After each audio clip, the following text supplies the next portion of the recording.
So I'm okay. Yeah, with maybe my not. decision. It's okay. So you guys did succeed on the quest. You retrieved the item you went there for, and you did get the reward for that. So after Durgan and Paishu's goad, and you can see Lormir, the other dwarf, just he kind of walks away dejectedly, hoping that you guys would discover the secret to the past of Kundrakar. But unfortunately, once you exit the pocket dimension created by Saloon's Tear, you can never re-enter. So it's only a one shot to complete the quest. So Lormir kind of walks away dejectedly, but he accepts that you guys made the right decision in retrieving Durgaden's hammer. You guys are given.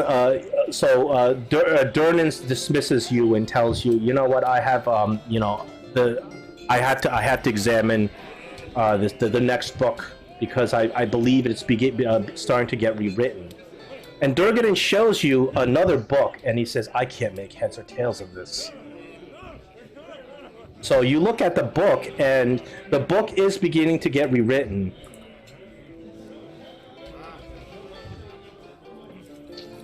What do you mean you can't make heads or tails of it? Well, look at it. So you look at the book, and this is what you see on the book's title. Oh. What in the world is this? Wingdings. Hangman. Falling. I've never seen anything Hangman? like this. And you guys look at it, and you've never seen anything like it either. He says, there's something really mysterious and wrong about this. I need to send this to our scholars. He says, thank you so much for what you've done.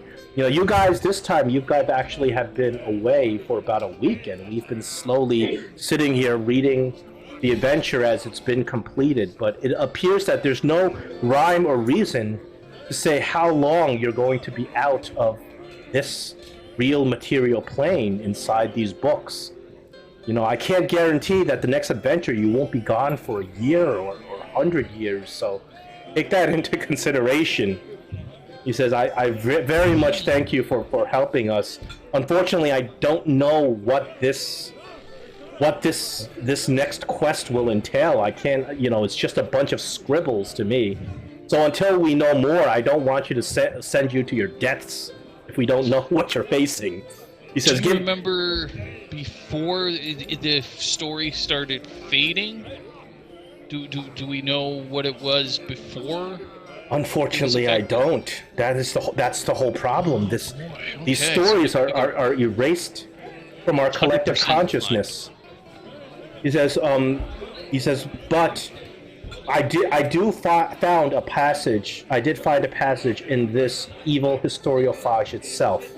He says, I'm still not comfortable with bringing it anywhere except where the magical wards are most prevalent. The magical wards placed by my friend Elminster himself. I'm not comfortable taking it out of that place. But I can tell you that the passage that has been written says that there is an item that drives away the darkness, but blinds you in return. And that is the item that this historiophage seeks from this book, if that's what you can call it. He says, I mean, it's some sort of riddle, but it sounds pretty straightforward in terms of what the riddle is referring to, don't you think? He kind of looks at you. Indeed. And it's an item that pushes away the darkness? It drives away the darkness, but blinds you in return. I mean, what do you think it is? And Durnan's kind of looking at you, scratching his head. Drives away the darkness implies a light of some sort, but blinds you in return. A light so bright you can't see? Maybe a crown? Covers your eyes? Maybe? How does that drive away the darkness? Durnan kind of looks at you. Huh. And I guess it would also depend, is that a literal darkness or like It's There's a riddle. Who knows nature's what this darkness. means? It's a riddle, just like the other statements were riddles. The dwarven smith's greatest sorrow was, of course, another riddle. Indeed. Right. I think what drives away the darkness but blinds you in return is the sun. Oh, John Ashford, you make an inspiration. Durden says, "That's right. That's it." He slams the table. Says, "You know what? If this riddle is asking you to go to whatever place they want you to go to and retrieve the sun, that's ridiculous." And he kind of scratches his head and he thinks, "You know what? I have an idea. I'm going to consult the Church of Lathander, the god of the sun. Perhaps they'll understand what this riddle means." He says, "I need some time to understand what this scribble means because I don't know what I'm sending you into if I just send you in now. 'Cause I could be sending you into your deaths." He says, "You know what? Take a 10-day off and come back in 10 days if you're still ready to undergo this quest. And I'll go consult the Church of Lathander." Okay. So he gently dismisses you, and you guys may have some downtime. So as you leave, the courier comes, and the courier has a little mess. Olaf, are you still busy? Still shopping? Yeah, I was looking at scrolls. Okay. Olaf is shopping. The courier comes to John Ashford, and he has a urgent message from the Waterdavian Council. This is a matter of high importance. Please come to the Waterdavian Council at your earliest convenience. Very simply stated, it's Sir Shallot that asks for you. Sounds like some sort of nobility. Right. So I guess Olaf's going to be. Is Olaf with us, or is it just? Yeah, I'm with you. He's with you. He's just finishing his shopping. Yeah. I just show the group and say, well, we have some downtime. Let's go check this out.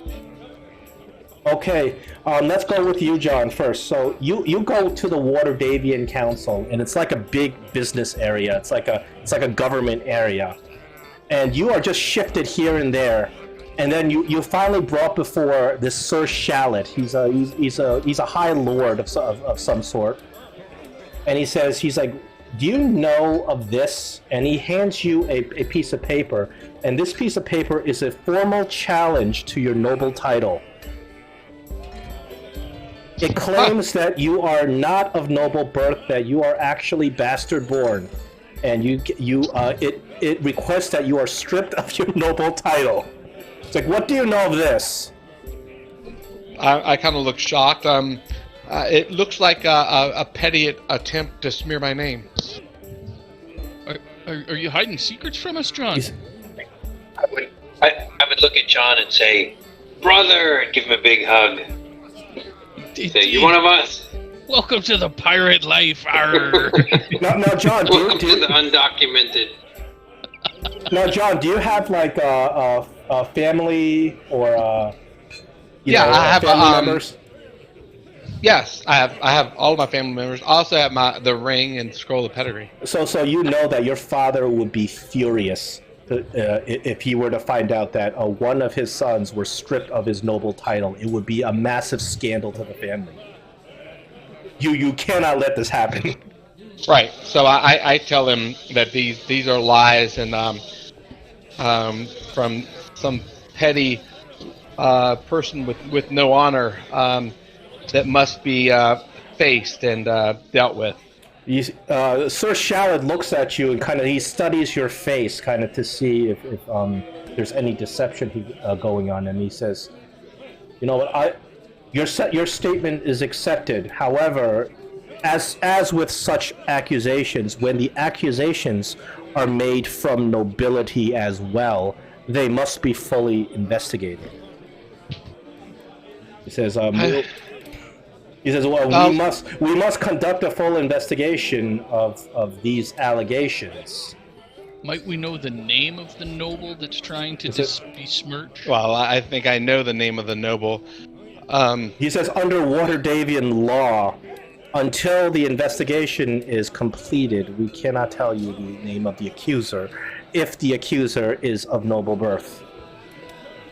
Interesting. It is because nobles attempt to smear each other all the time, and we do not want any we do not need any revenge attacks as of yet. He kind of looks at you and he raises his eyebrow, and he says, you have the writ of nobility. However, this accusation implies that there is a forgery in the story of your birth. It's like, is there any possibility of this scandalous forgery and bastardization of your lineage? No, being a noble isn't granted by man that it can be taken away. It is granted by God. So no, there is no chance of lies or deceit in this matter. You know, and he kind of nods his head, and he sees that this answer is acceptable. He says, "A gentlemanly answer. I find that acceptable." He says, "Give me some time, and I will investigate this to the full extent of my ability." He kind of looks at you and he just raises his eyebrow, and dismisses you. Before I leave, I say that an accusation like this, when the truth is revealed, should be paid for in blood. He says, if you feel your name besmirched after and you are found innocent of these charges, you may challenge your accuser to a duel. And with that, I bow and leave. Okay, that was an excellent performance. You may take another inspiration. Would you like to do anything about these accusations? Or anything else about these accusations? Well, I know who did it. It was that I can't remember his name now. I'm gonna look at my notes, but it's the guy that wanted to go on the quest, and we were chosen. And Sir Pompous ass of head up assery. Yeah, Right. Oh, he's a very likely suspect because he already had been spreading some lies about you last time. Well, the last time we was in town, he spread a few things, and it didn't get any traction. But I guess he learned from that. His name was Sir Roderick. He had a long, snooty name. Sir Roderick Westonshire Morte Shrewsbury de Tilmerand III. He also has other stuff attached to his name. Slayer of the Breston Hydra, Scourge of the Orcish Hordes, and Conqueror of Westmarch. So he's got a huge pompous title. It's my experience, the longer the title, the shorter and the less significant the man. Well, you know, sometimes they have to have a big title to compensate for little other things, you know? Yes, he was raising a big stink earlier on. Would you like to pursue this intrigue any further with your downtime? You have like 10 days downtime.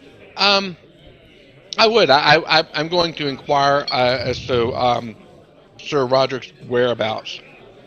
It is common knowledge Sir Roderick is in a well-defended fortress of a home right outside of Waterdeep. It's pretty much a castle. Sir Roderick, you do hear just from rumors that he is a minor noble, but he, of course, tries to pump himself up to be a lot more important than he actually is. His family has come to a lot of money. His family was a very minor noble, but because of they began a big trade in silks, they have become extremely rich. Although the nobility of their title is not that strong, you're actually more your nobility, if it's true, it's a lot stronger than his. Right. So that's probably Yeah, but he is you're normally very he is very paranoid about being attacked. He normally walks around with a paid mercenary group. The Red Hand. And they are very efficient mercenaries that he pays to kind of just be his little posse. Wherever he goes, they will follow him around. perfect. All right. Well, I'm not going to go to his. Well, actually, I'm not going to do anything because they've said that this is. They would rather me not act until the investigation has been finished, and I think it would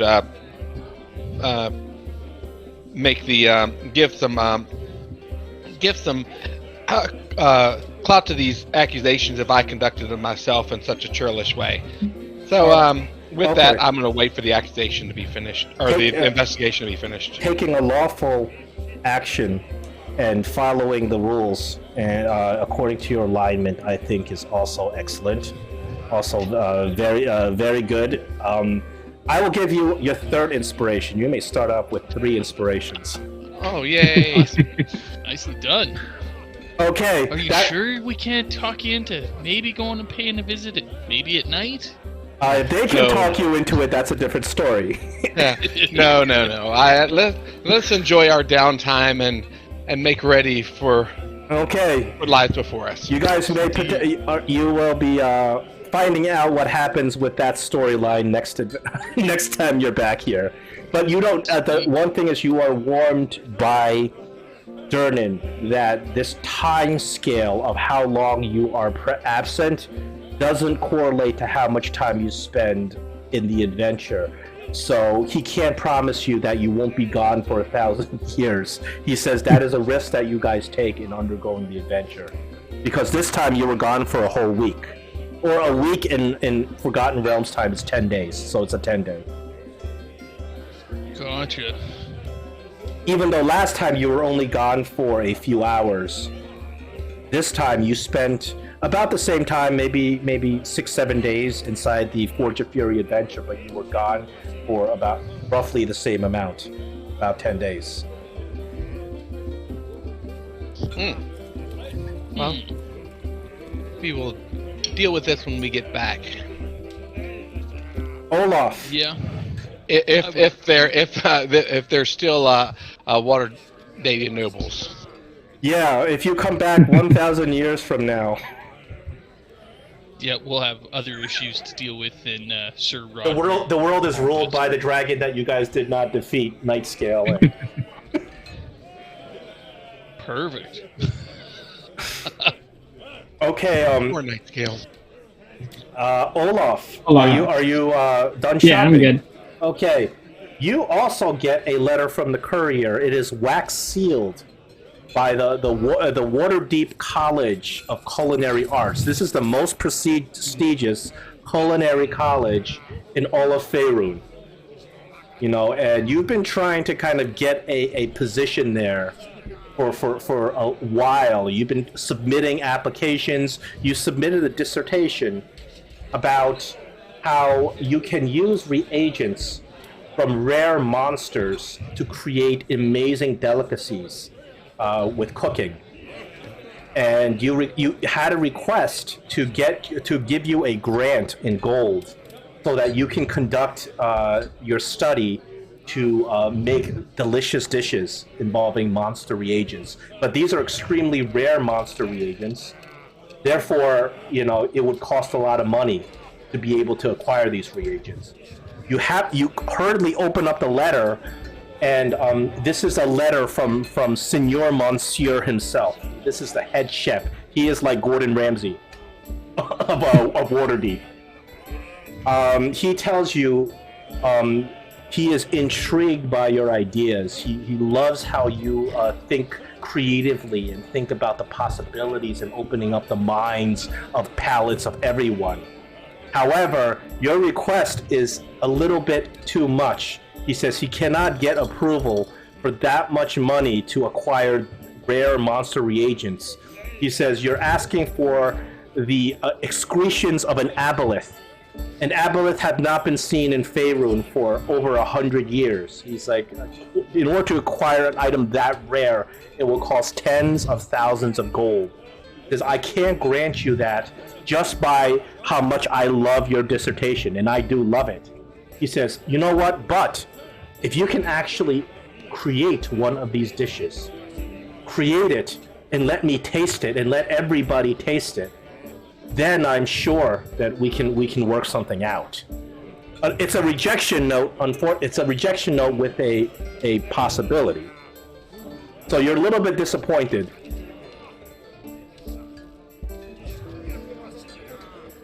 I go a little deep. I kind of tuck this letter into my pocket, and I start to contemplate what to do with it.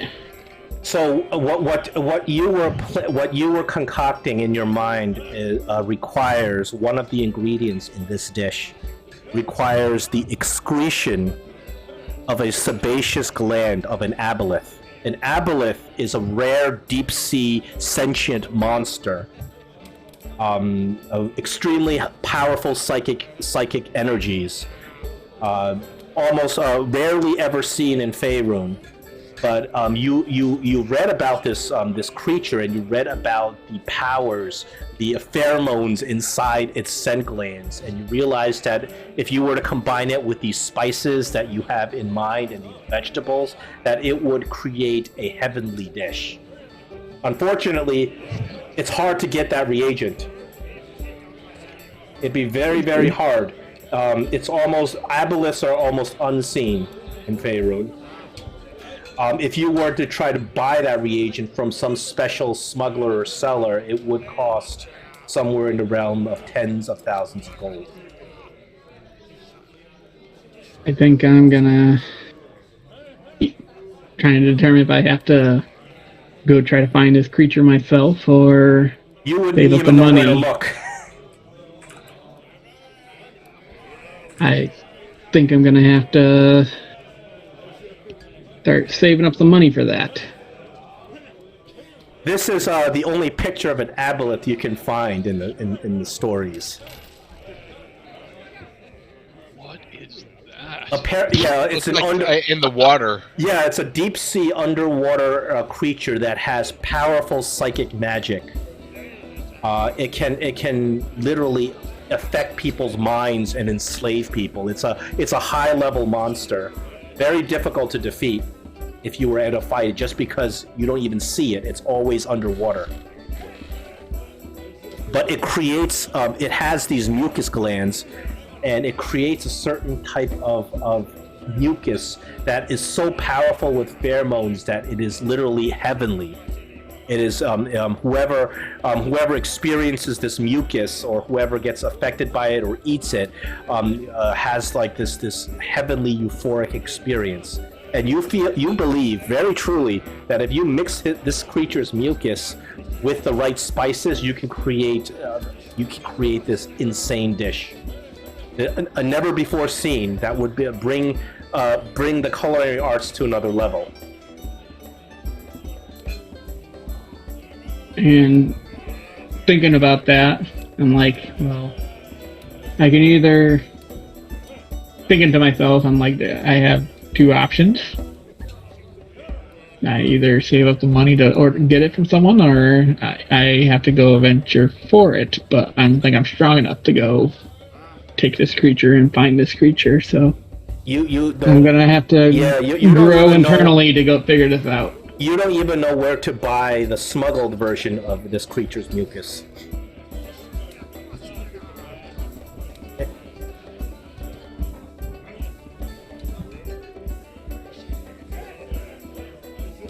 So what do you think you want to do about it? You kind of you want to act on it or do anything about it? The situation you have before you. Something you really, really would love. Something you've been working on real hard, but unfortunately you kind of hit a roadblock here. I think to myself that I'm gonna show these guys a thing or two, and I'm going to eventually go on my adventures hoping to learn more about the aboleth, and hopefully maybe I will find out ways on how to get one myself.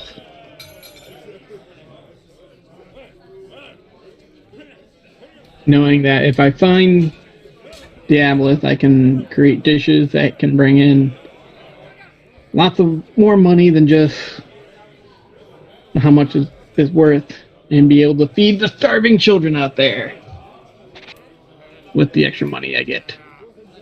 Oh yeah, you believe that if you were to be able to create this dish, it would make you so famous. You would get contracts to cook for the richest people in Waterdeep. You would make more than enough money to feed all the orphan children you'd like.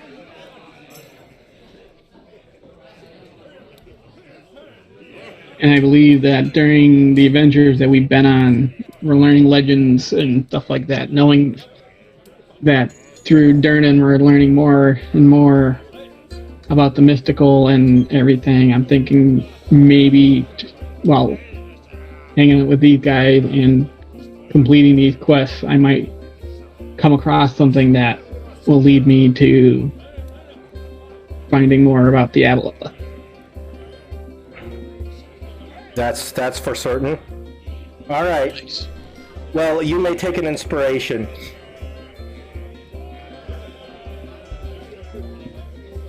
That sounds exciting. Ken, you guys have been gone for about a week, and word has been getting around about what's going on in the Yawning Portal Inn.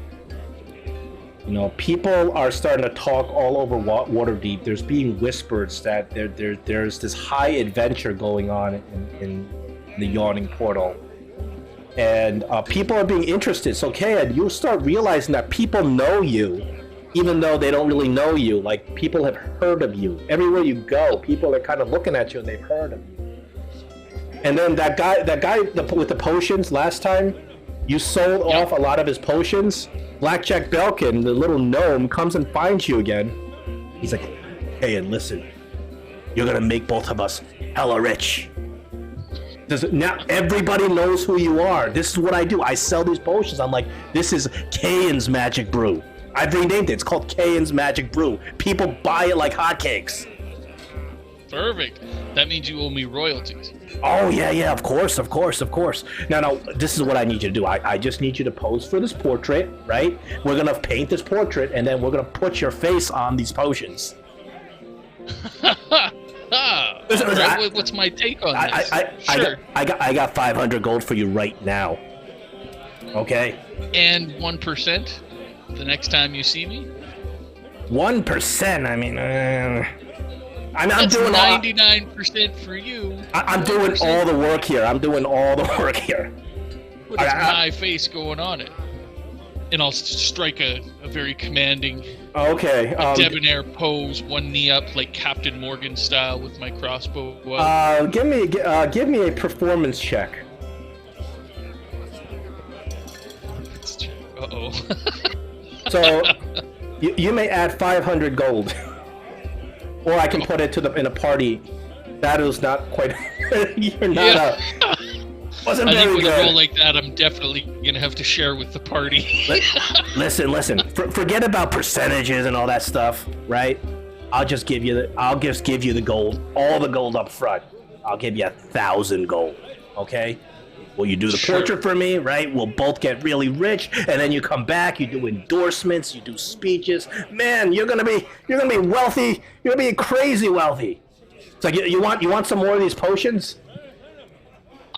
No, you know what? I don't want to cut into our profits. So yeah, you keep those potions. You sell them. I'll take that 1,000 gold. Okay, I put share it with my crew. I put it in the party sheet.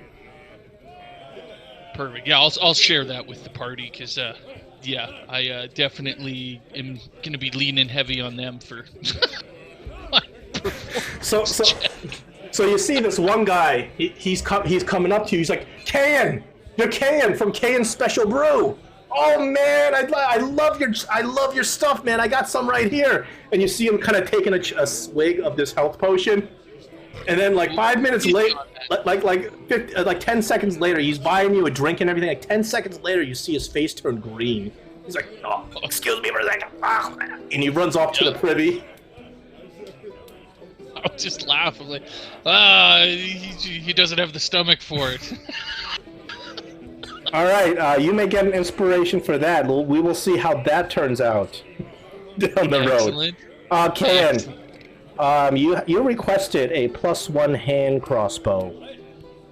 That is not available in the store, but unfortunately, it's not something you can even specially order. But you can't get one at the store because these things are exotic. Magical hand crossbows are not things people typically make. But you do hear a rumor that the Lord of the Underworld in Waterdeep, Xanathar himself, has exported and smuggled in some goods from Am. Oh. Among those goods is what appears to be this really powerful a crossbow that you can hold with a trigger in one hand, created by this famous dwarven tinkerer. You heard about this? There's a smuggled shipment coming into town. It is in a and you know, from kind of you just asking around, and with your clout, people just tell you stuff. Rumor is it that Xanathar is holding this this item along with a massive amount of loot it is one of Xanathar's storage secret storage houses nearby, but it is cleverly disguised on the outskirts as an inn. It's called the Grey Stallion Inn on the outskirts of Waterdeep. Hear that? That's one of the checkpoints of his smuggled goods. If you want to go and how much does that +1 hand crossbow mean to you? Do you want to cross the Eye Tyrant Xanathar? Well, I'm wondering. I will. And whatever involves Xanathar is going to be heavily guarded by his troops. Indeed. Oh, that's got me. Okay. Well, I will go to the party and I will express that I've come across this information and say my info is confirming that there is definitely a powerful weapon included in this stash, as well as other goods that may or may not be of any value. And I think, off the top of my head, messing with the underworld might not be a good idea. But I think we have a great way that we might be able to get away with it. Hey, Xanathar himself. This is the guy who is responsible for half your guys' party, your guys' character skills. Indeed. Yes, it is the Xanathar himself. If you were to be going and trying to do something shady, you would be robbing the Xanathar himself. Indeed. Probably is a dangerous thing to do. It depends on how crazy you are. Does it need to be shady, Cayenne? Could we? Well, I'm not sure he would necessarily sell us something. Moreover, I'm not sure I have the funds that I could afford said something. I got a crazy idea brewing, but I don't know. It would involve the whole party and maybe have repercussions that the whole party might not want to. The choice is yours as a party, of course. Now, Rob Shore, we haven't talked about your character much. I know you are a pirate, correct? Yar. Or do you have a crew or a boat, or are you kind of landlocked right now?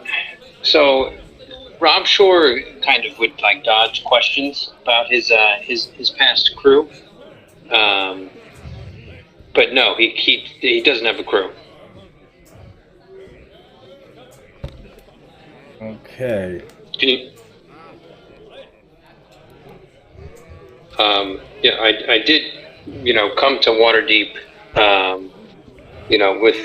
with some friends on the friendly crew, but not exactly the captain. What would you say Rob Shore's looking for, character role-playing wise? What does he want? Is he looking for a crew? Is he looking to become a captain of a crew? Yeah, so Rob Shore kind of wants like the idea of being a captain, although it's like pretty much what happened before is like his last crew essentially left him and mutinied because he was not the best captain. So he kind of like talks a bigger game than he can actually execute. But I'd say over the last 3 or 4 levels, if he met the same crew now, I think things would be different. So he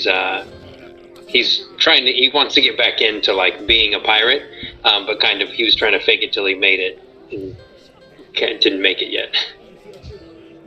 Well, I mean, naturally, in Rob Shore's downtime, he'd be hanging out at the dock district in Waterdeep. It's a huge dock district. I think naturally he'd be hanging around there with ships and things like that. Yeah, probably doing a fair amount of gambling. Maybe getting into like a little trouble. Rob Shore kind of has like grand dreams of being, pirateer and bandit, extraordinaire. So, he would be kind of like keeping an ear out and sticking his neck out for any kind of, scheme, any rung on the ladder where he can kind of climb to the kind of, I don't know, the gilded bandit kind of status. You hear that there's a small pirate company called the... Hold on a second. Called the Splintered Wolves. They have their own little ship and they kind of raid things. They raid boats on and off the dock. However, the thing is, if they are obviously outlaws, so the Waterdeep authorities would be trying to catch them. So whenever they come to port in Waterdeep, they disguise themselves. They disguise their ship as a small merchant ship. This pirate company, the Splintered Wolves, is headed by a man named One-Eyed Mac.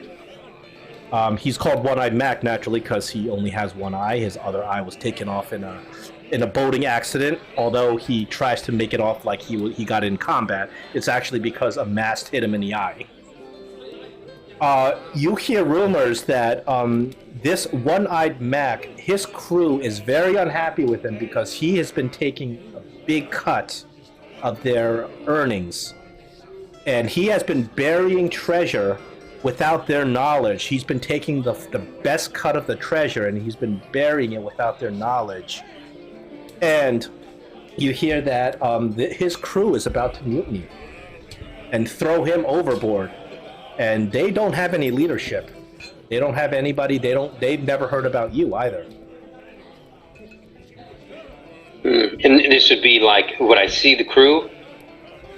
You can find them in the dock district because they come in disguise because obviously pirates cannot port in Waterdeep. So they come in disguised as a merchant vessel. And so you can find them in the local tavern. I think Rob Shore would definitely see that as an opportunity, and I think he would essentially try and figure out how he could win the crew on his side. But besides stealing from the crew, that's a similar story to how Rob Shore went out of a crew. So he would be kind of thinking maybe he could find this treasure, or maybe find information about the treasure, and kind of maybe approach some of these guys and say, hey, I'll lead you to this and be your leader. How would you like to find information about the treasure? You know so where I the think crew is. You know where their ship is. You know that they are hanging out at the local tavern at the docks. They don't know who you are. This is just rumors. So I think I would try and follow my source of the rumors. So, I would imagine if the crew knew where the treasure was, they would probably go after it. So One-Eyed Mac does. He's the captain of the crew. He's been burying this treasure without the crew's knowledge, so he knows where it is. He has maps marked off, and he keeps it in his own private quarters, and the crew doesn't know anything about it, or the crew is not allowed in there. Right. So I guess I would probably be asking around the bar to whoever kind of let me in on that information. What is the pirate's name? One-Eyed Mac is the captain of this ship. Right. Right. So maybe I would kind of ask around if like whoever I came across that information from, I might ask them about if they have any idea of where it would be. They tell you they're pretty. He keeps it in his quarters, on top Yeah, so, inside their ship. So he's just been bragging about it, and yeah. And So I would probably actually go to John Ashford, and I would, and I would probably try and put on a farce and say, I've been down in the docks district, and I've heard that there's some pirates, some no good pirates, that are out in the port. Maybe see if I can kind of recruit the party to maybe help me lift this map. Well, if they're no good pirates, are we going to kill them, turn them into the authorities? What are you trying to do? Well, I think I would say that we would need some evidence before we turned on them. So maybe kind of a reconnaissance mission. I think if I could kind of get my party to accompany, maybe we could take a dinghy or a small ship out and see if maybe I could sneak aboard. Okay. Do you agree with this, John Ashford? Actually, I'm going to roll an insight, and if you could please roll a deception. And I'll roll let the dice decide if he's dumb enough to go with your schemes. Yep.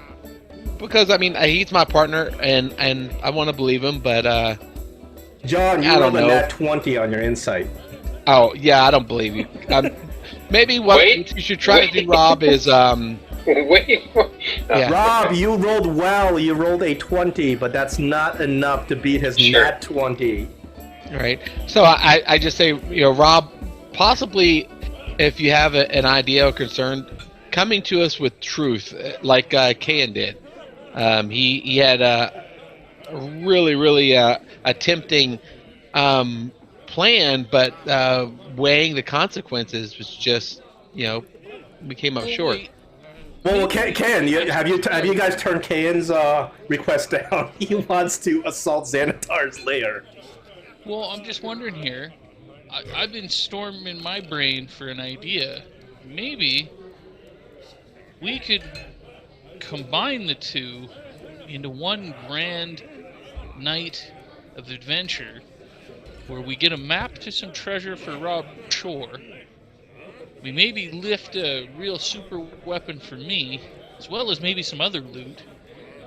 And then we leave Xanthar thinking we're dead, and we go on an adventure. Xantar, I'm sure you've heard of his incredible reputation. He would know if we were dead. He could just scry us. Someone with that kind of he might know you're talking about him right now. You don't know. Right. It was just he would be able to scry us pretty easily, especially if we had something of his. He could scry that and find us. See, what I'm thinking, if we manage to get in and get the item, and whatever else is there, with a little plan in here, because we got a week, 10 days in fact, before we got to go, and we time it, we do the job at Xanathar's place on the outskirts of town.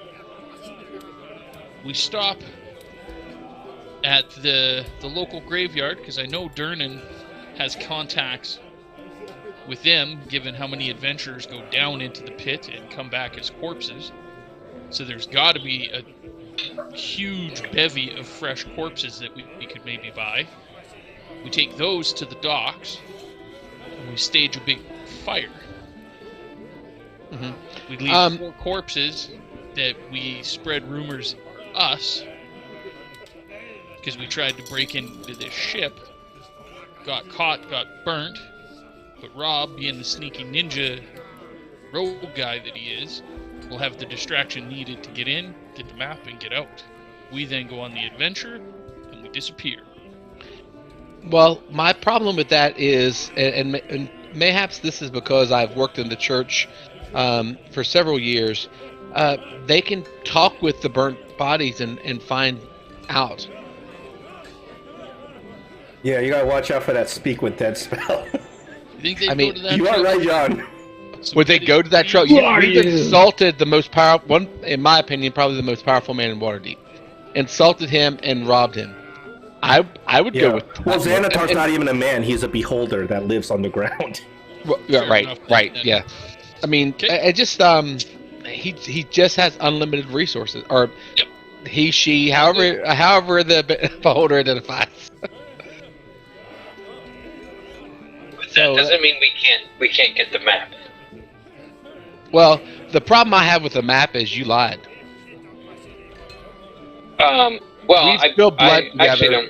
don't. We have trusted you with my life, and instead of coming back and saying, brother, this is important to me, you decided that you would lie to the only family you have here.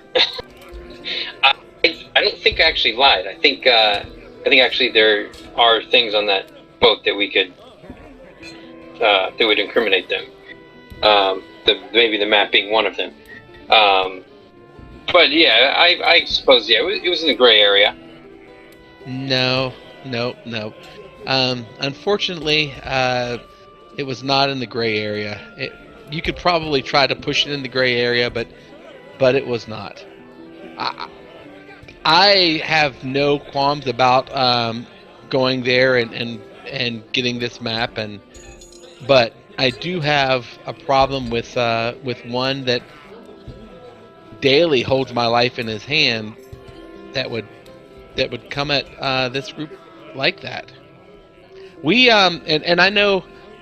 No, actually, Rob, you were here when our last party member left, and there was some. I never said this because I didn't want to think ill of him, but I think he left under less than honorable circumstances. Who is this?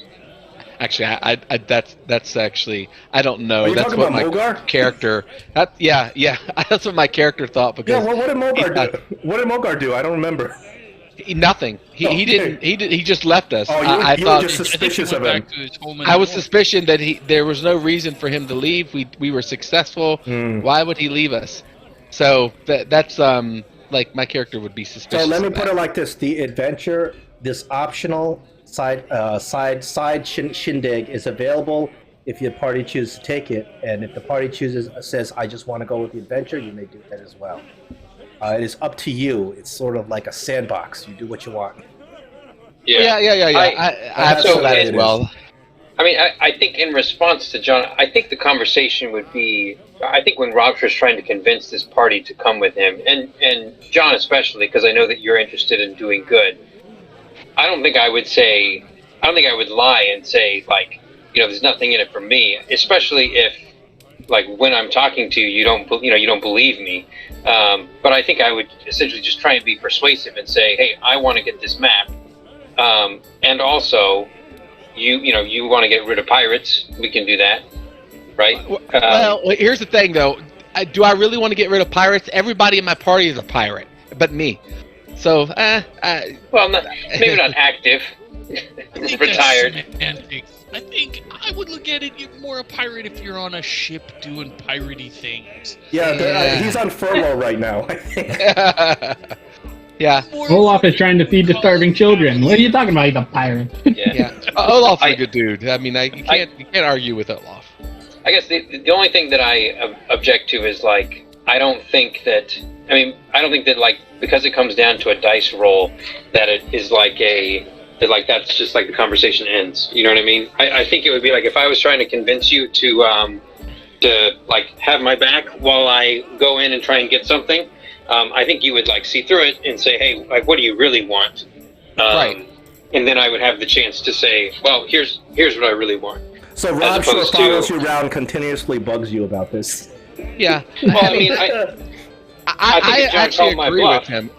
Yeah, if John called my bluff, I would say like what John is saying, like, hey, like, we're actually party members, so I would say, all right, you got me. Like, what I'm actually after is something more for me than more for, than you guys. But I do want you guys, to back me up.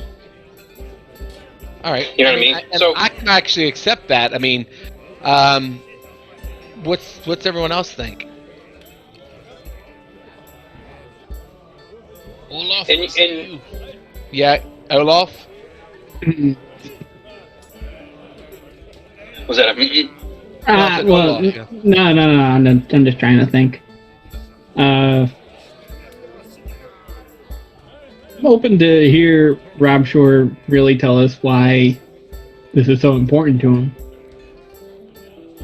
And then, if I believe his true beliefs, I would possibly go forward, because I haven't seen anything wrong with the character of the man so far. Yeah, I mean, I think I would tell everybody that, we could split the treasure, and I would have the option of, taking my share back to the crew. If I'm interested in, having a vessel and a crew, that may be the thing that I get to do that might win them over. It might involve killing this leader, One-Eyed Max. One-Eyed Mac. Yeah. Yeah. It might involve, getting a little bloody, but that might be my, that might be my choice. But what would be in it for you guys would be this treasure that's probably been wrongfully taken. Okay. I don't have Think a on problem it. with it. Let me buy you a beer. Well, I kind of look at Olaf. You really haven't. I mean, where do you think?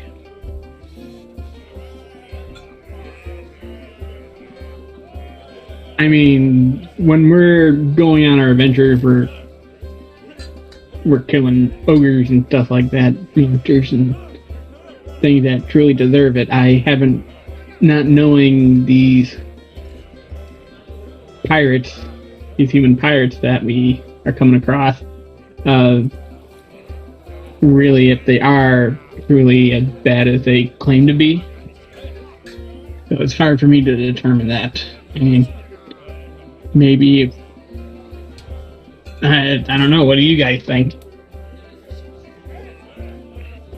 I know this. I think it's hard. It's much different killing a man than killing a monster. You will not forget his face, and if you do not feel good in your heart about it, it will haunt you.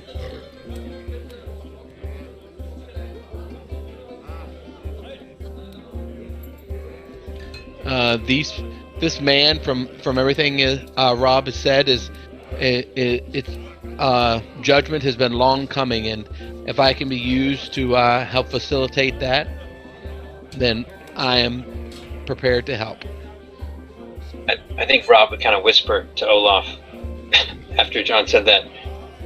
It's not that bad. Indeed. Hearing John's opinion on the matter, I'm willing to come help support the group. Perfect. Yeah, I mean, something about being the tank has kind of made John our de facto leader. I think. Also, he's a paladin. Yeah, I suppose he does. That kind of has leadership qualities. He has Right. he has a literal aura. He actually has an aura. Yeah. So, all right. Sounds like that's what we're gonna do then. What are you gonna do? We're gonna try our hand at this. Get this map. Okay, so you're gonna try to climb. You're gonna try to climb onto the pirate ship, or how are you gonna approach this? So right now, there's like a skeleton crew actually protecting the ship. I mean, this you all know about just from hearsay. There's a skeleton crew protecting the ship. The bulk of these pirates are kind of mingling around the dock district. One-Eyed Mac himself is kind of at the brothel, enjoying himself, doing this thing. How would you? The ship itself is kind of floating around in the dock district. It's not too hard to kind of get access to. Unfortunately, there are guards kind of at the ship watching it, and there's a plank that goes up to the ship from the dock itself, and there's some guards kind of keeping an eye out.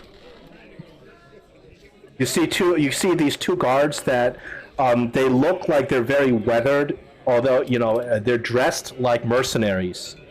You know that they're pirates. They look like very weathered. They're not very disciplined. One of them is like drunk himself, kind of giggling to each other.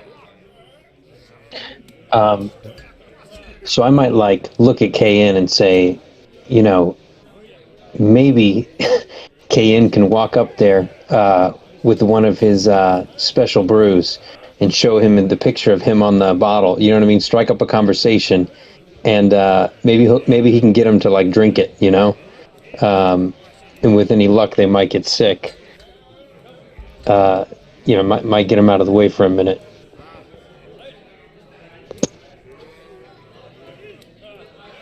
Well, I think there's only a 25% chance of getting sick, and Kayan's brew may have gotten better. It seems. Yeah. I think. Let's see, Belkins. I think there's a 25% chance of being poisoned. On a 2, you vomit, you become nauseous. So there's 50% chance that they'll, get sick. I mean, fighting these guards in themselves, they don't look like more than you can handle. Obviously, they just look. You guys are pretty powerful, level 5 party. But you know that if you were to cause a big ruckus, you might have a problem. Right. So I'm kind of wondering, Rob Shore would be looking around to see if maybe there's a second entry point. Maybe he could swim around the side, or. Unfortunately, the only way into the ship is along that plank, because the ship is free floating in the water. You could potentially jump in the water, swim over, and try to climb the side of the ship, but you realize that'll be on you, knowing from being a seasoned sea person, that would be a tough thing to do. Yeah. You got these two guards just kind of sitting there, joking. They don't even care that you've been walking up to the dock, because there's people walking to and fro, and they don't know who you are. Yeah. So I'm kind of saying, I think you might have been in the bathroom, but I thought we definitely need a backup plan, but I thought maybe a plan would be if we gave you one of those Belkin special brews, especially one that maybe had your picture on it, and you kind of struck up a conversation with the guards and said, hey, I'll give you guys a free try, free swig, and maybe had them split a potion. There's a 50% chance that they could get sick. Actually, I think statistically it's 25% both of them would get sick, but we could take it. I think KN is AFK. Well, while he's going, I'm here. Oh, okay. Why don't we just offer them, give them 25 gold, tell them to have a good time. We'll watch the ship until they get back. No pirate would take that offer. Well, they might. These guys are already not doing their job. I mean, they're kind of they're drunk. They're drunk, or they're drinking while they're on guard duty. I mean, yeah, they're clearly undisciplined. Yeah. Besides that, they're not happy with their person either. Yeah. Do these guys look like they're water deep, guarding the docks, or are they guarding the actual ship?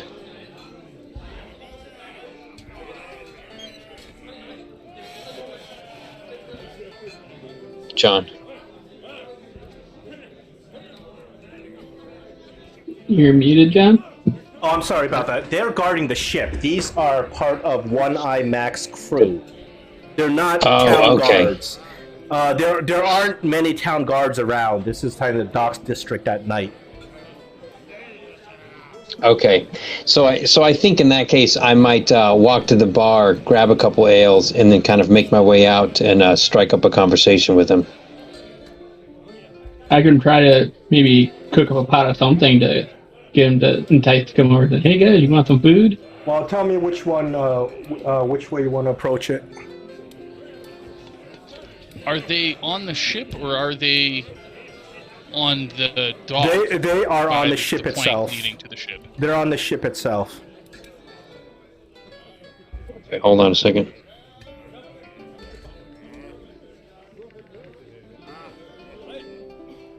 And there's no mooring lines securing the ship to the dock?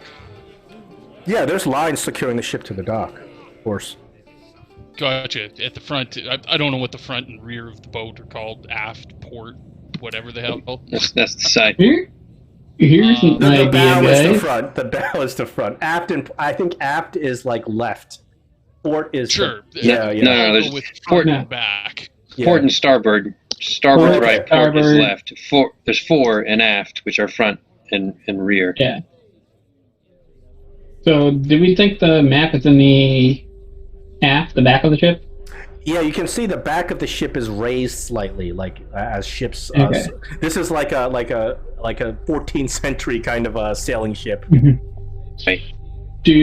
What if we You see that one? start a little fire on the front of the ship, and they all try to put that out, and while all the commotion's going on trying to put the fire out, that's when someone sneaks into the back. Yeah, I mean, I think these guys like might just go for a beer. So maybe if you guys, maybe if we all just like huddle around, have some extra beers, and ask them to come over and get them a beer. You know what I mean? And then I can sneak away. Have a party Oh, yeah, down? that's a good day. You could sneak away. That's a good idea. You could sneak away. We'll keep them occupied, talking, Yeah. drinking. Yeah, and just keep them drunk. Let's do it. Okay, sounds good. So I would kind of maybe post up somewhere I can kind of see, but you know where I could make my way past everybody, and I guess they'd be somewhere else to kind of draw them a little bit ways away, so I could sneak by. Okay. So who goes up to them?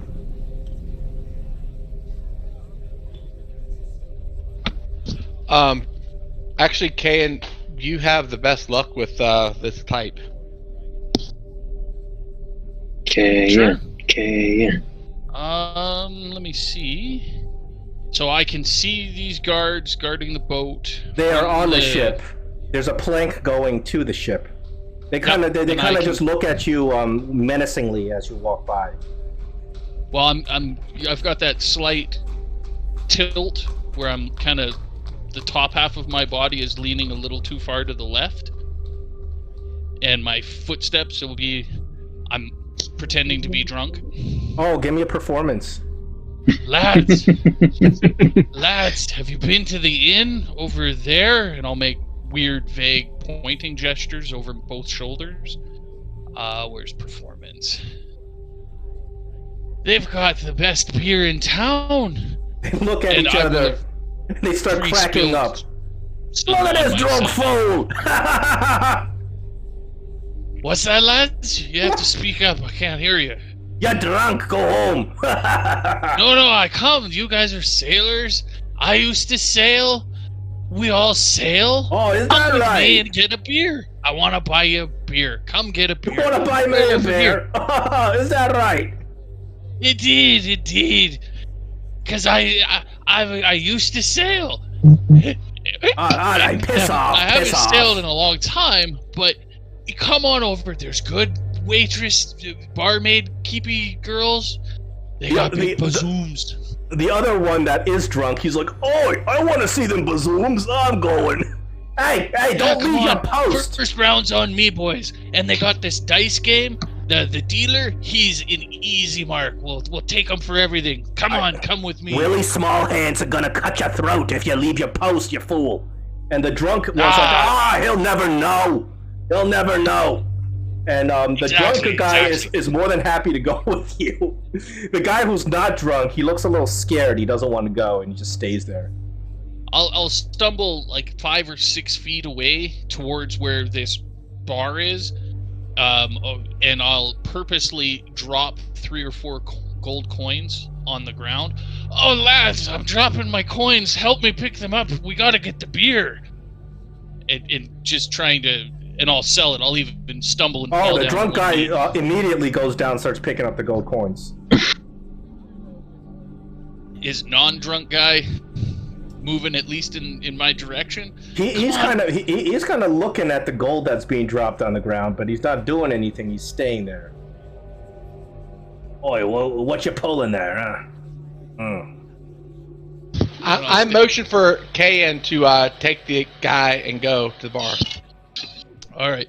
Look, lad, you might not like the ladies at the bar, but there's lots of boys there too. I'll buy you the drinks, whatever you like.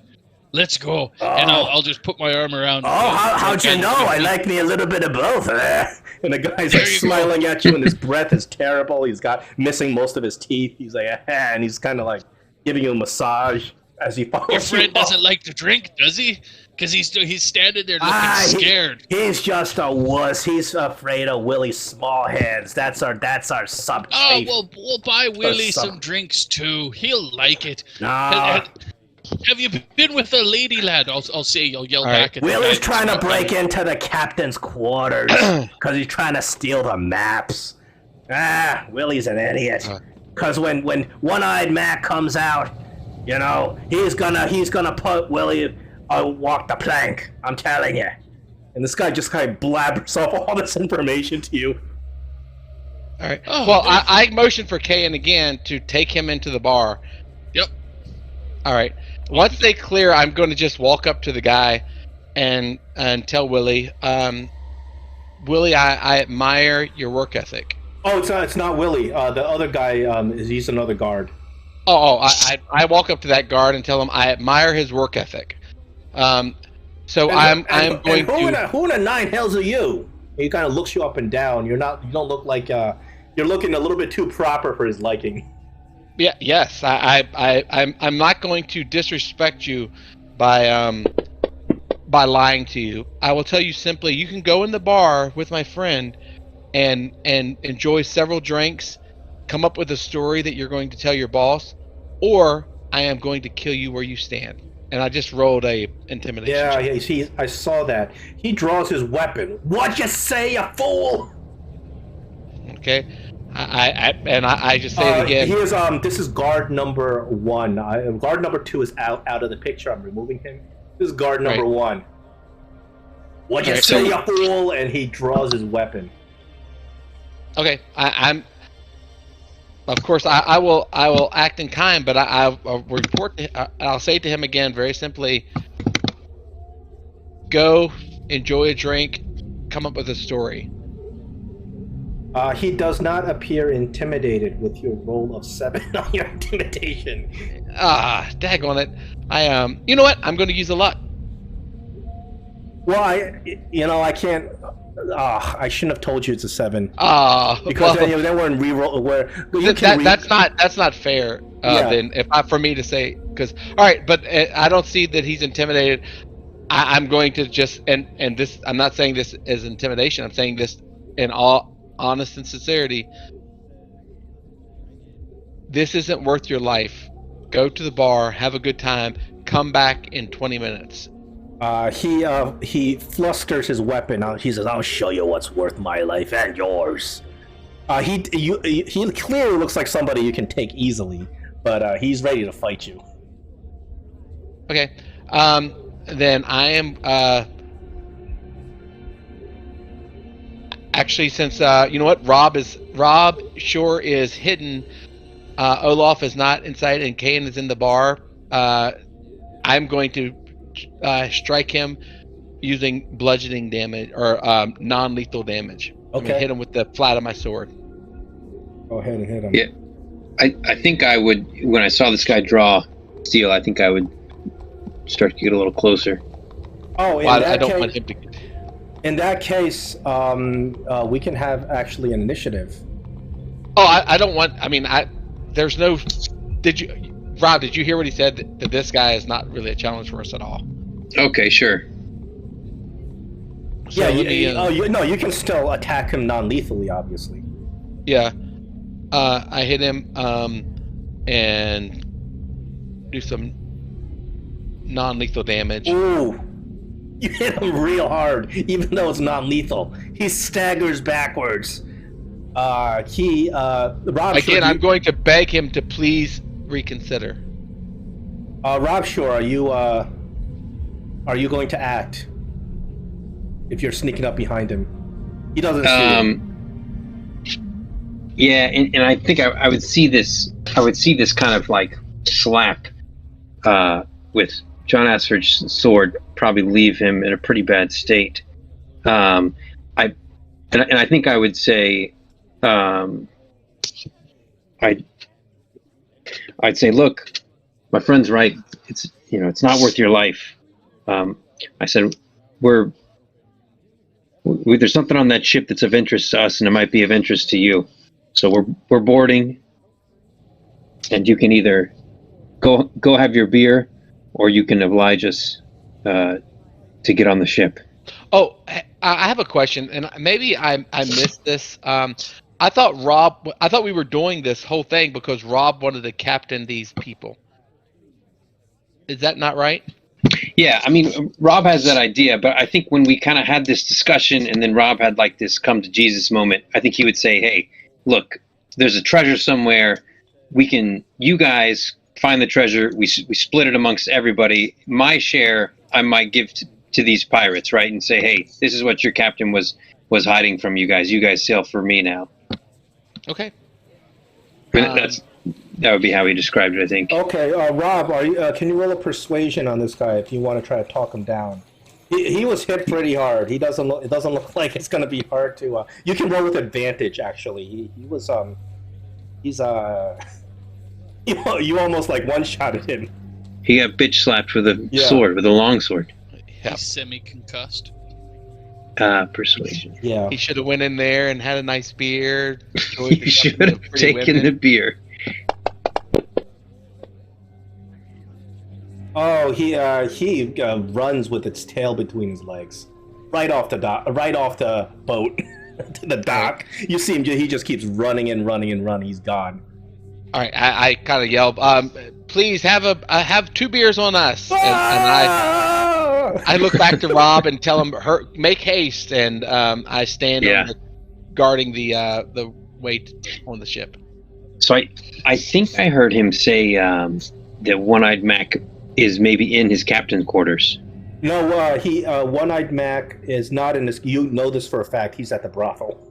Okay. But you did hear as Kayan was leading the other guard off. The other guard said One-Eyed Mac's second in command, the sub-captain, right, Willie Smallhands, is trying to break into One-Eyed Mac's quarters to do the same thing you're trying to do, steal the maps. Right. Yeah. So Let's see who can mutiny first. All right. So I would run aboard and try and look for what seemed to be the captain's quarters. Are you stealthing, or are you just running in? No, I think I would stealth in, just because I don't know if there's more guys on here, so people could be asleep. Give me a stealth. Now I'm mad at myself for not buying that Cloak of the Bat. Okay, so you hide in the shadows, and you go from like shadow to shadow, kind of darting your way down into the cabin of this ship, and you come upon a guard, but he's asleep and snoring. So it's not difficult for you to just kind of tiptoe your way past him, and then you come to what you think is the captain's ship. Because you're familiar with ship layouts, you know that the captain's quarters usually is on the highest deck. Mm-hmm. And you rush, you find a way, kind of a roundabout way, going up and down ladders to get to the highest deck, because going in directly, the door's locked. And you see that there is a room to the captain's quarters, and you see that there is a sneaky-looking guy. There's a big pile of thieves' tools on the ground, and they're trying to jimmy this lock. He doesn't see you. You come up on him. So he said he's asleep, or he? No, this guy is not asleep. The guard you went past is asleep, but this is another guy. Yeah, this is Willie. Remember, yeah, this is Willie Smallhands. Right, he's trying to rob. Right. So he's got the pile of thieves tools. So he's actively trying to get in there. Yeah, he's trying to break into the captain's quarters, but it looks like the captain has some sort of really intricate lock. Like he has like some sort of like intricate snapping lock with trap mechanisms and things like that. So you see, Willie has like a huge thieves kit with like multiple instruments that you normally wouldn't even use, and he's got like one instrument like trying to like hold a trap, and then the other instrument trying to like tap the lock. So he's really going to work. He's really busy doing his thing, and he doesn't notice you at all. So I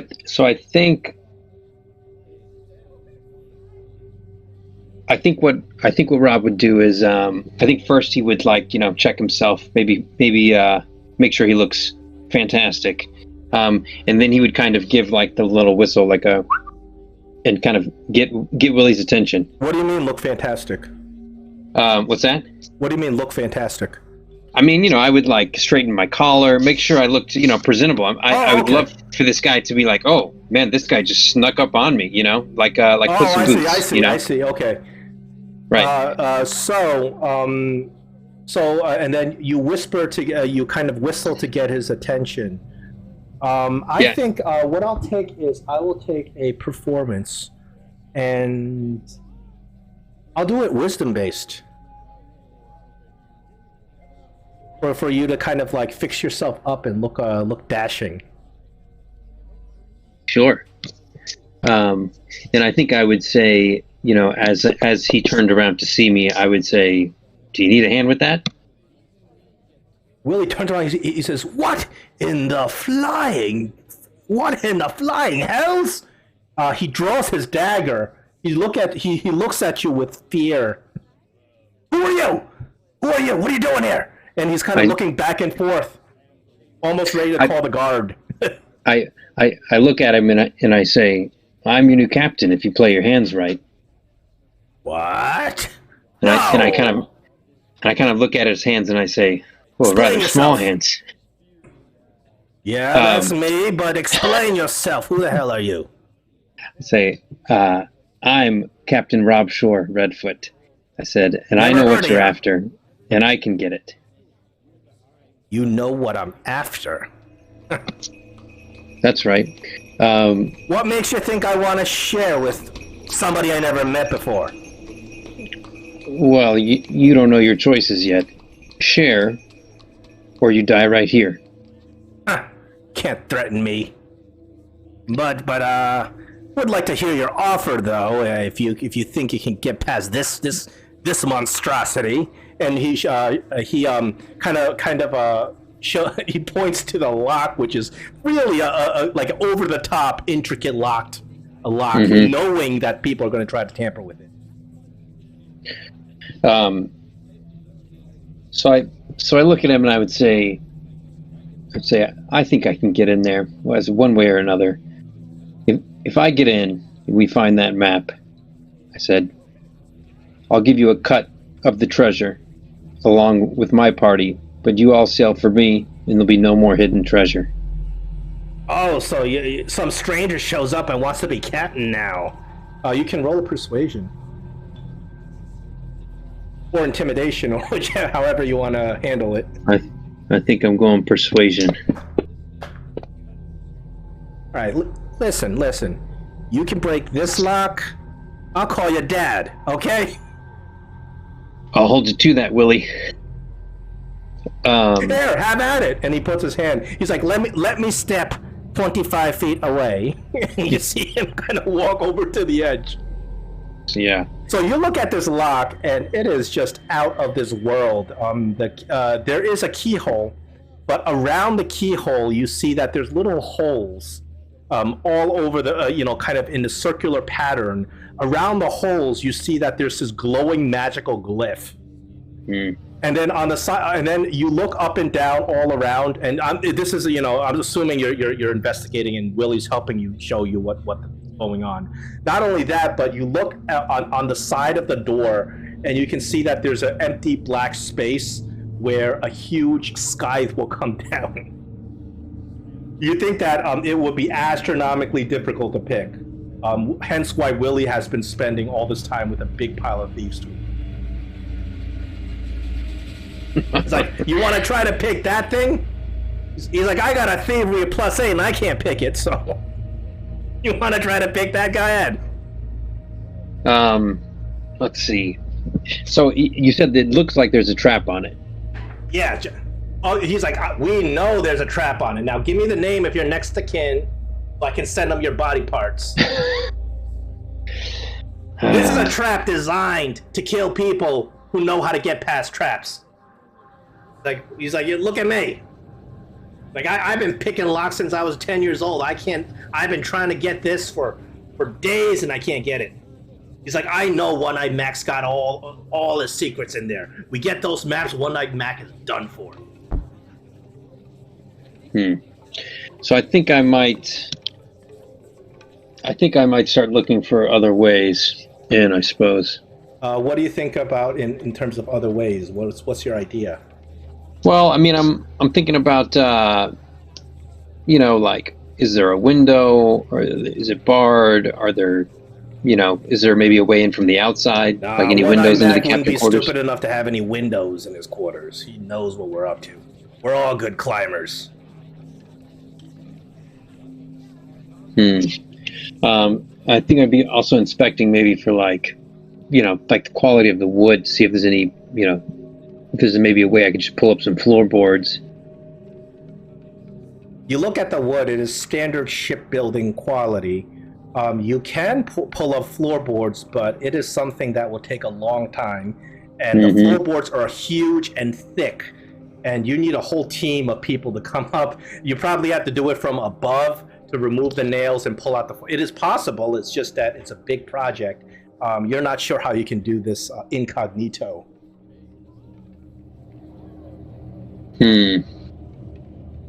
Well, so I think I would ask him, I would say, hey, how much treasure do you think he's hidden? There's no treasure in there. He buries the treasure on deserted islands, and he marks off every single island he's put in there. But there is so much gold, magical items, anything you can think of, gems. He's been giving us a big shortcut. We're talking tens of thousands of gold worth of stuff here. So I think I would try and cut a deal with Tiny Hands here, and I would say, I'd say I can get in there, but it's going to take me a day. A day? It's going to take me. I'll come back tomorrow, and I think I can get in there, but I need everybody gone tomorrow. Listen, if you can get in there and you get his treasure maps, I'll give you a day.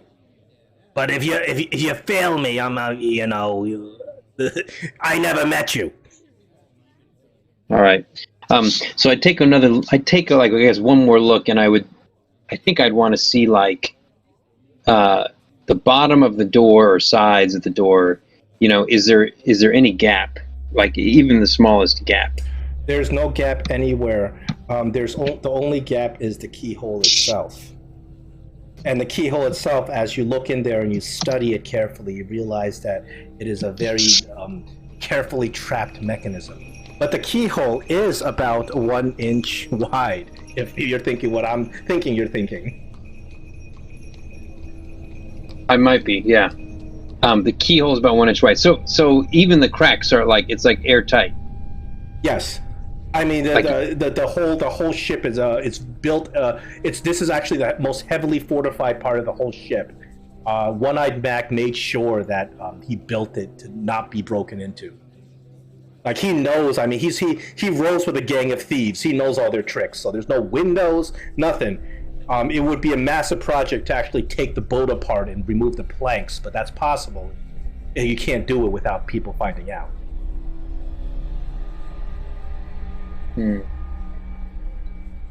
Yes, the keyhole itself, you can actually see through the keyhole. You put up your goggles of night to look through the keyhole, and you see through the keyhole.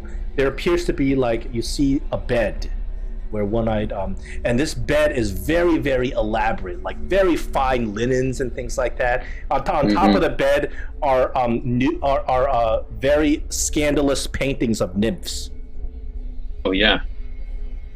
So, and you said the keyhole is like, an inch or so. I mean, it's a hole big enough, I guess, to see through. Yes. Okay. All right. So I'll tell Tiny Hands. I'll say, all right. I'll meet you here tomorrow. All right. I'll dismiss the guards. They listen to me.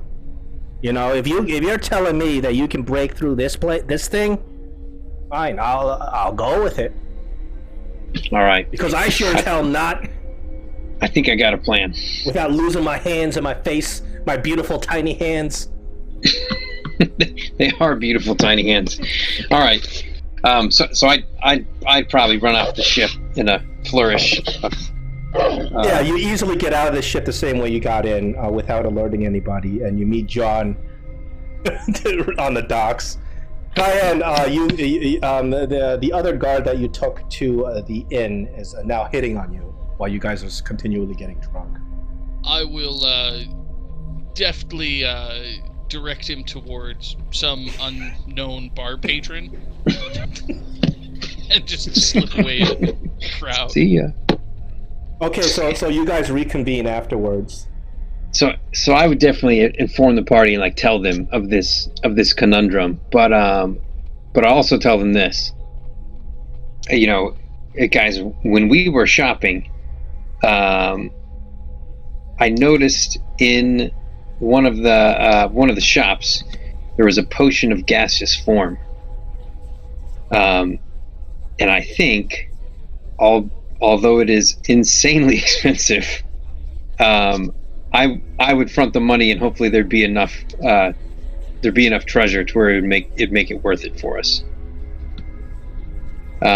So I think I could go in with my gaseous form, and I might maybe need two. Let's see. I'd have to maybe talk to the spell guy, but my plan maybe would be to go in there and take a look around, and then possibly I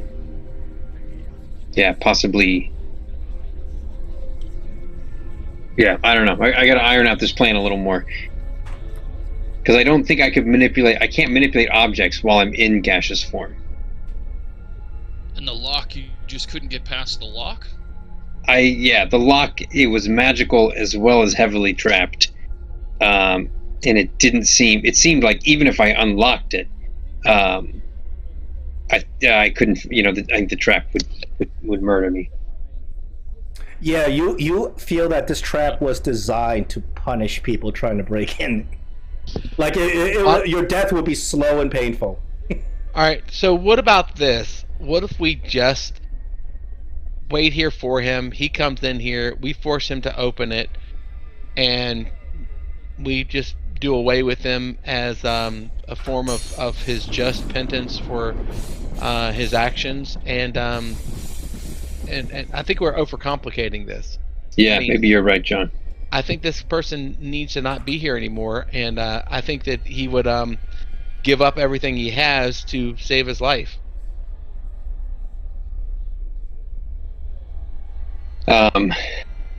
Well, there's if we're gonna take a more magical approach to it. Yeah, I picked up a scroll of dispel magic that I can use. You can probably dispel the magical enchantments on this lock, but that would not dispel the mechanical traps on the lock. You know that there are both magical and mechanical traps on the lock, and the lock is fiendishly hard to pick. Yeah, the other way to approach this is we take, like John said, we take this guy by surprise. The same potion vendor had invisibility potions. Could we not put Rob Shore? Well, the potion vendor is your friend, Blackjack Belkin.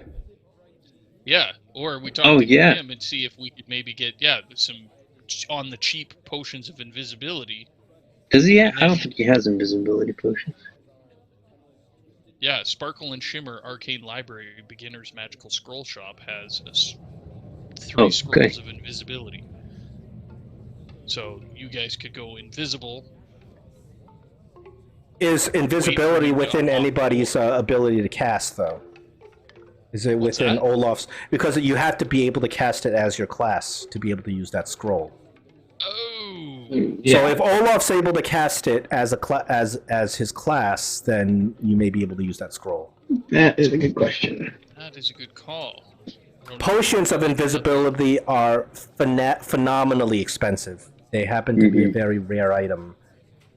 Potion of gaseous form is not as expensive, but still pretty hefty. Actually, guys, I have a potion of invincibility. What? Yeah, we got it from the. You guys it's do not have a mine. potion It's of the parties. You guys do I- have a potion of invisibility. Yes, you picked one up.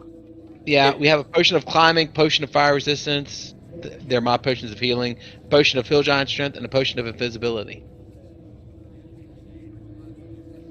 Could do that, or just I think we Find should him just go in the walking on room, the wait street. in there for him to come in, and then have our way with him when he gets in there. How are you all gonna get in that room? Oh, I think we could just walk on the just walk in and just wait in his bedroom. How do we get in? We can't get past the door. You can't get Oh, inside. You can get into the ship, but you can't get inside his room without disabling that intricate Right. lock. Oh, I thought we could get into that. I thought where they were at now was kind of a hallway or room. His idea was that he was going to use the potion of gaseous form and float into that room through the keyhole. Oh, well, actually, what about this? What about we go to the brothel? We get a pretty whatever he's interested in. We'll give them money. Tell them to bring him upstairs to give him a free night in heaven, and then we can talk to him there. Yeah, just have Or get one of the ladies of the night to steal the key. Yeah, we know his type. We saw that he likes was it nymphs painted on the ceiling? Yeah, it happens that all the nymphs are large nymphs. So he likes them large. So there you go. I mean, we have a couple options. We could try the gaseous form. The only problem is if you get in, how are you going to get out? Invisibility, I could cast that if they had the spell. So if I had the scroll, I could do it. Yes, you can get the scroll of invisibility, but invisibility won't necessarily get you into that room. No, we'd have to try and sneak in when he's going in. Or, I mean, it sounds like if we get this guy alone, we can just shake him down for the key. Unless he doesn't have the key on him.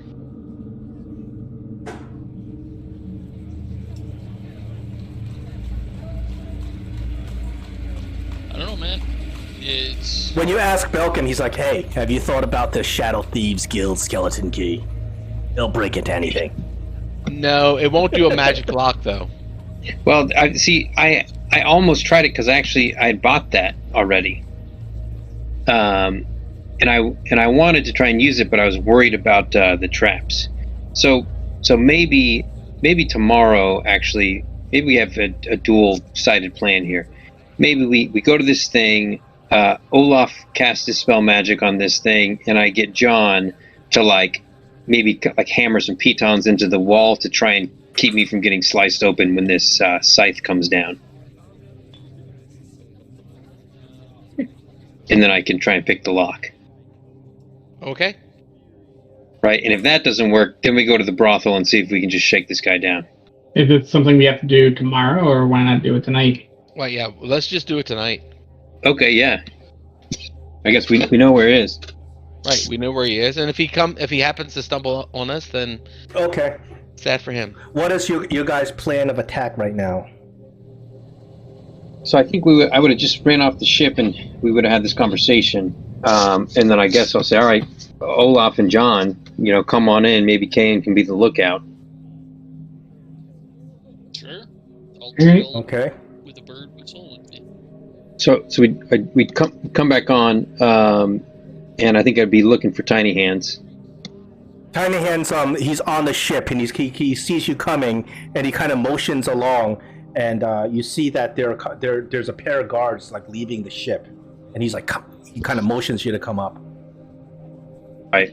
So I kind of look at him and say, all right, change of plans. We're going to see if we can open this thing tonight. All right. Be my guest. All right, so we take a look at the lock. I'd say, Olaf, you recognize this magic? It looks like magic. Maybe we can try to get rid of this magic. Oh, well, it's clearly magic because it's glowing, but you have to use some skills to figure out what kind of magic and what it does. So I crack my knuckles and then pull out the scroll. Of identify? Huh?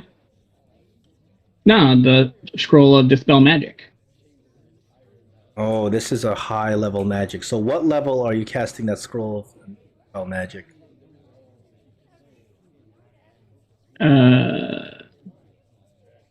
I don't know. He bought it. So what level are the ones you buy? It is going to show up at the lowest possible level if you buy it at the store. So you are going against a level 5 spell here.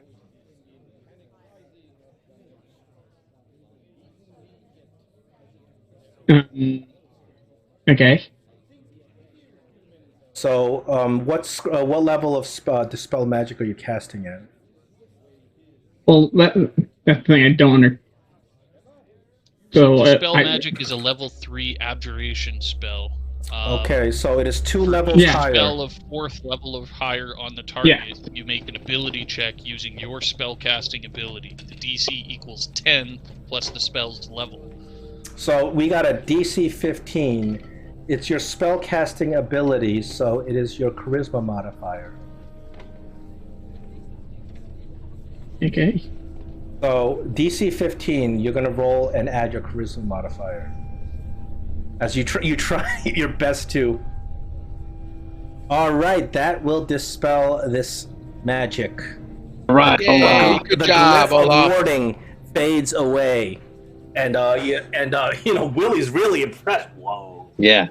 Whoa, you know some really, really powerful people there. Yeah, the scroll just burns away in my hand as it happened. Now the magic is gone. However, Rob Shore, you detect at least 3 separate traps on this lock.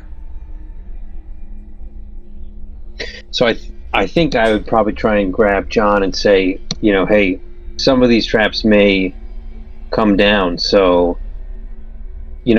one, at least we noticed, was essentially a scythe that comes down. Maybe we could kind of hammer some pitons into the wall to block it from coming down. And then what other kind of traps might I see? You see that there are these empty holes all around, and you think that some sort of needle will shoot out of those holes if you fail to pick the lock. You don't know what's in the needles. They can range anywhere from insta-kill poisons to just little bit of damage. You have no idea, but if you were willing to bet, it's probably some powerful stuff. Yeah.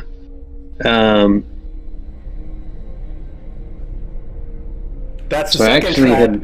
And the third trap is outside of that layer of those little holes on the needles. You see that there is some sort of mechanism where there's a slit, like in a circular slit around the keyhole itself. You think that circular slit has a big sort of clamp that comes out and clamps your hand in place.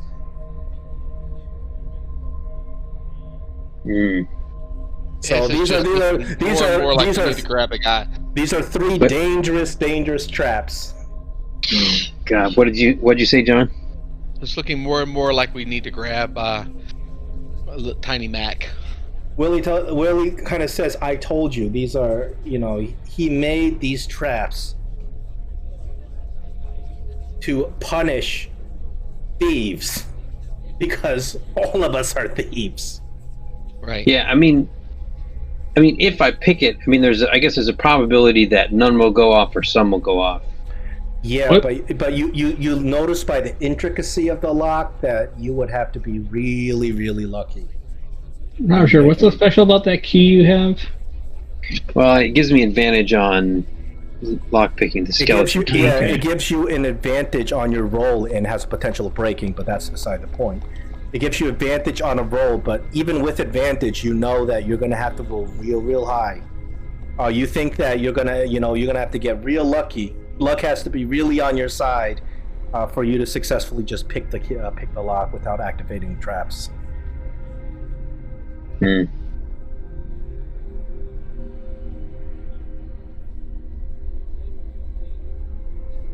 Well.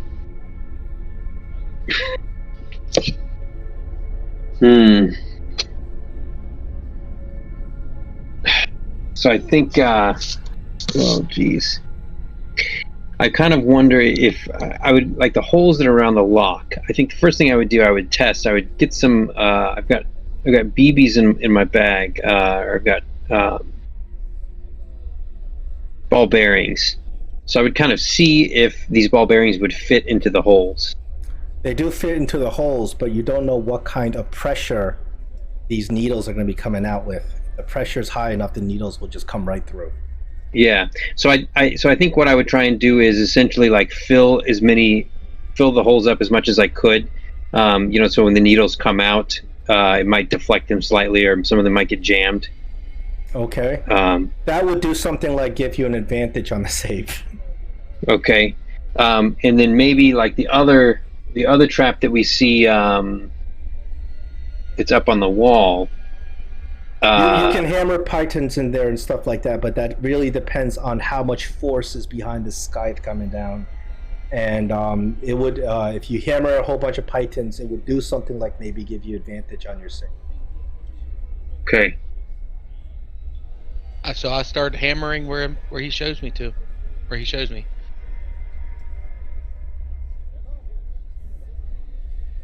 So you hammer pythons in the area that you think possibly would be where this where the scythe would be coming out, but it's the mechanism itself is intricately locked up behind like a cased iron on top of the wall. And let's see. John, I think that my two expertise are in stealth and lockpicking, but I don't see where lockpicking is on the skills. Lockpicking is sleight of hand. Sleight of hand. So I've got two, I guess. I've got Dex and Intelligence ones. You may have double proficiency on it, but still, this is something where the DC is going to be very high compared to the DCs have been in your adventures. Yeah. So even if you have a big bonus, you still got to roll pretty well. Yeah.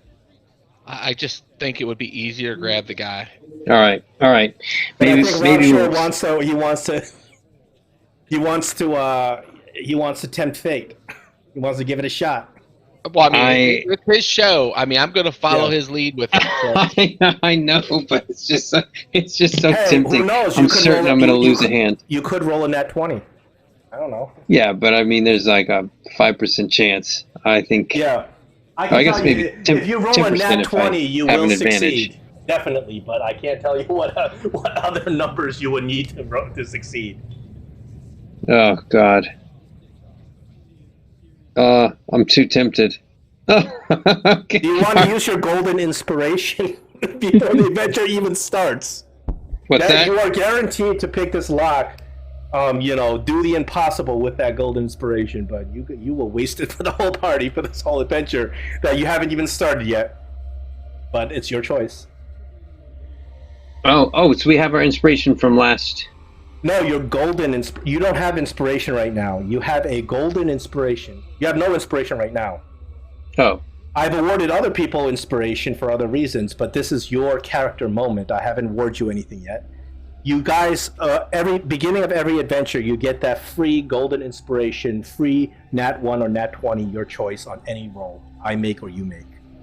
So if you use that, you are going to get a guaranteed nat 20, which is guaranteed success. We haven't started the adventure yet. Exactly. No.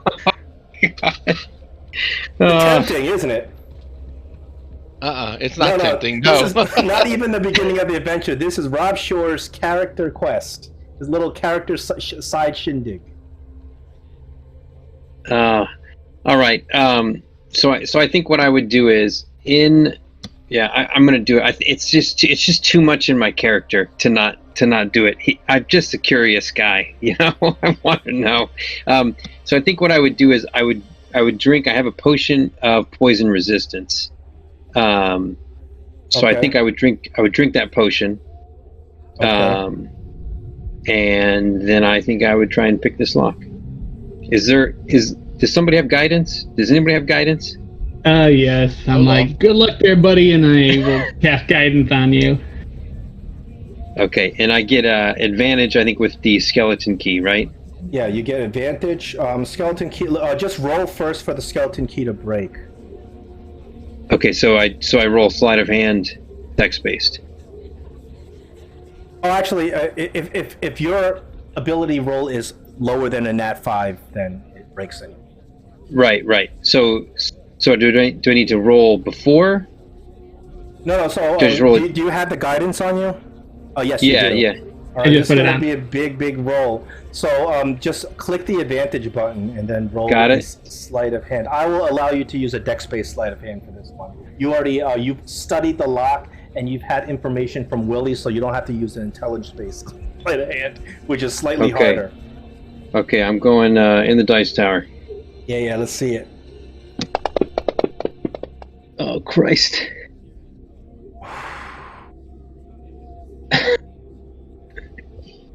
Oh, John, say something. Oh man. Oh no. Okay. Oh, John.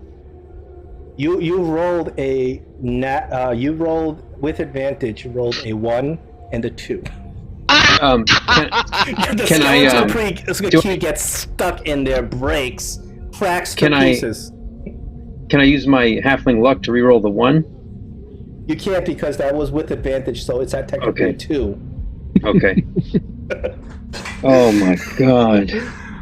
All right, the skeleton key cracks apart, and you gotta suffer the consequences of activating the trap. First, the needles shoot out past the ball bearing chute. There was so much pressure behind there, it shoots out far past. But not all the needles hit you. So you get to roll a Constitution saving throw with advantage. Oh god. A 1 and a 2. A 1 and a 2. Oh, this is terrible. So even with a plus 10 plus a 4 on your guidance, it's 16, which does not... The DC on this thing was so high. Oh, man. Okay, with advantage, you do succeed on the Constitution saving throw, so the amount of damage you take, which is necrotic. Oh, Christ. You take half this damage. And 17? The needles are tipped with this necrotic disease coated in some horrific beast. You're feeling real sick from being hit by these needles. Now, that scythe cuts right through your pythons, but you get advantage on your dex save for that scythe. All right.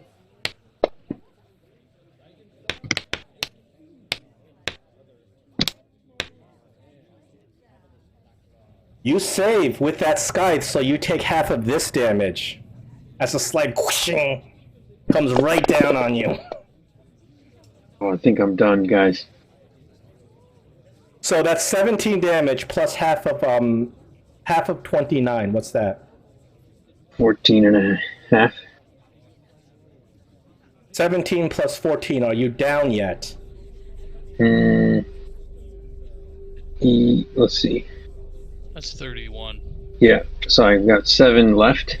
Okay, now here's for the big one. This is the big deal. So that little clamp that goes around your hand, it activates, and this is pass or fail.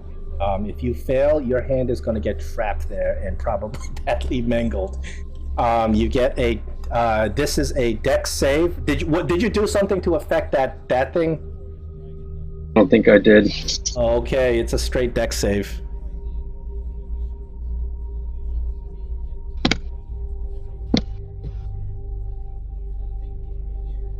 You pull your hand out of the way at the very last minute as this horrific looking contraption full of spikes just closes in, clamps down, completely shutting things down.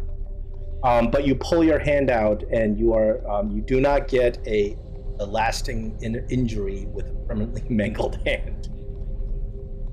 Oh boy. Willie looks at you. What happened? Willie looks at you. It's like, how did you survive that? You should be the captain of the ship just for surviving that. Oh my god. Well, now that you've broken a lock, we'll never get in. And One-Eyed Mac's gonna know what we did. He's like, I gotta get out of here. I gotta get out of here. And you see Willie bolt. So the lock looks like it's totally. The skeleton key has broken inside the lock. Sure, but the keyhole is closed up. This thing is. The skeleton key has broken into the keyhole of the lock. You rolled a nat 1 and a nat 2. With advantage, you get the nat 2. So the skeleton key is broken and has jammed up this lock. I'm very sorry, man. I will give you inspiration for being crazy enough to try this. For being an idiot? No, you know what? I think you were playing to your character. I think that you were crazy enough to try it, and you actually put a lot of thought into it. You tried to stop the traps because these traps could have literally killed you. Yeah, they almost did. If I had have rolled. Yeah, but my other two rolls like my saves. But if these numbers were high enough, they could have literally killed you. Yeah, for sure. Yeah, that's more dice I've ever seen rolled. And they could have given you a permanent injury into your hand. That would have sucked even worse than death. Yeah, I actually thought about that, and then I was like, then I really would be a pirate. I'd have a hook for a hand. They do have recommendations for in the tables for permanent injuries. You do not want what happens with a broken hand. The only way to reverse something like that is a regeneration spell, which is like level 9. So you did not get the permanent horrible effects, even though you got quite a wallop. And you get an inspiration for what you've done.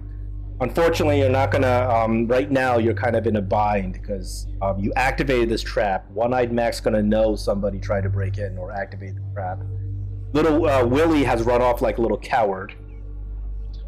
Yeah, I mean, at this point, since the traps have gone off, can we not just use a crowbar at this point and force the door open? You could. Yeah, that's what we're gonna do. Absolutely. Hell yeah! I think I'm gonna drink a potion of healing, and say, all right, guys, I went ahead and triggered those traps for everyone. I think Rob Shore's just kind of like perpetually trying to play it off as a positive thing, although he, in all rights, should have just been completely demolished. I get the crowbar out and I start busting that door open. Okay, we can get an athletics check. This door is extremely well built, very sturdy, made of elven oak. So you can still actually try to like jar it, bash it open, or kind of a crowbar it open. Right. Since I have the crowbar, is that advantage? And it's an athletics check. All right. Give me a second.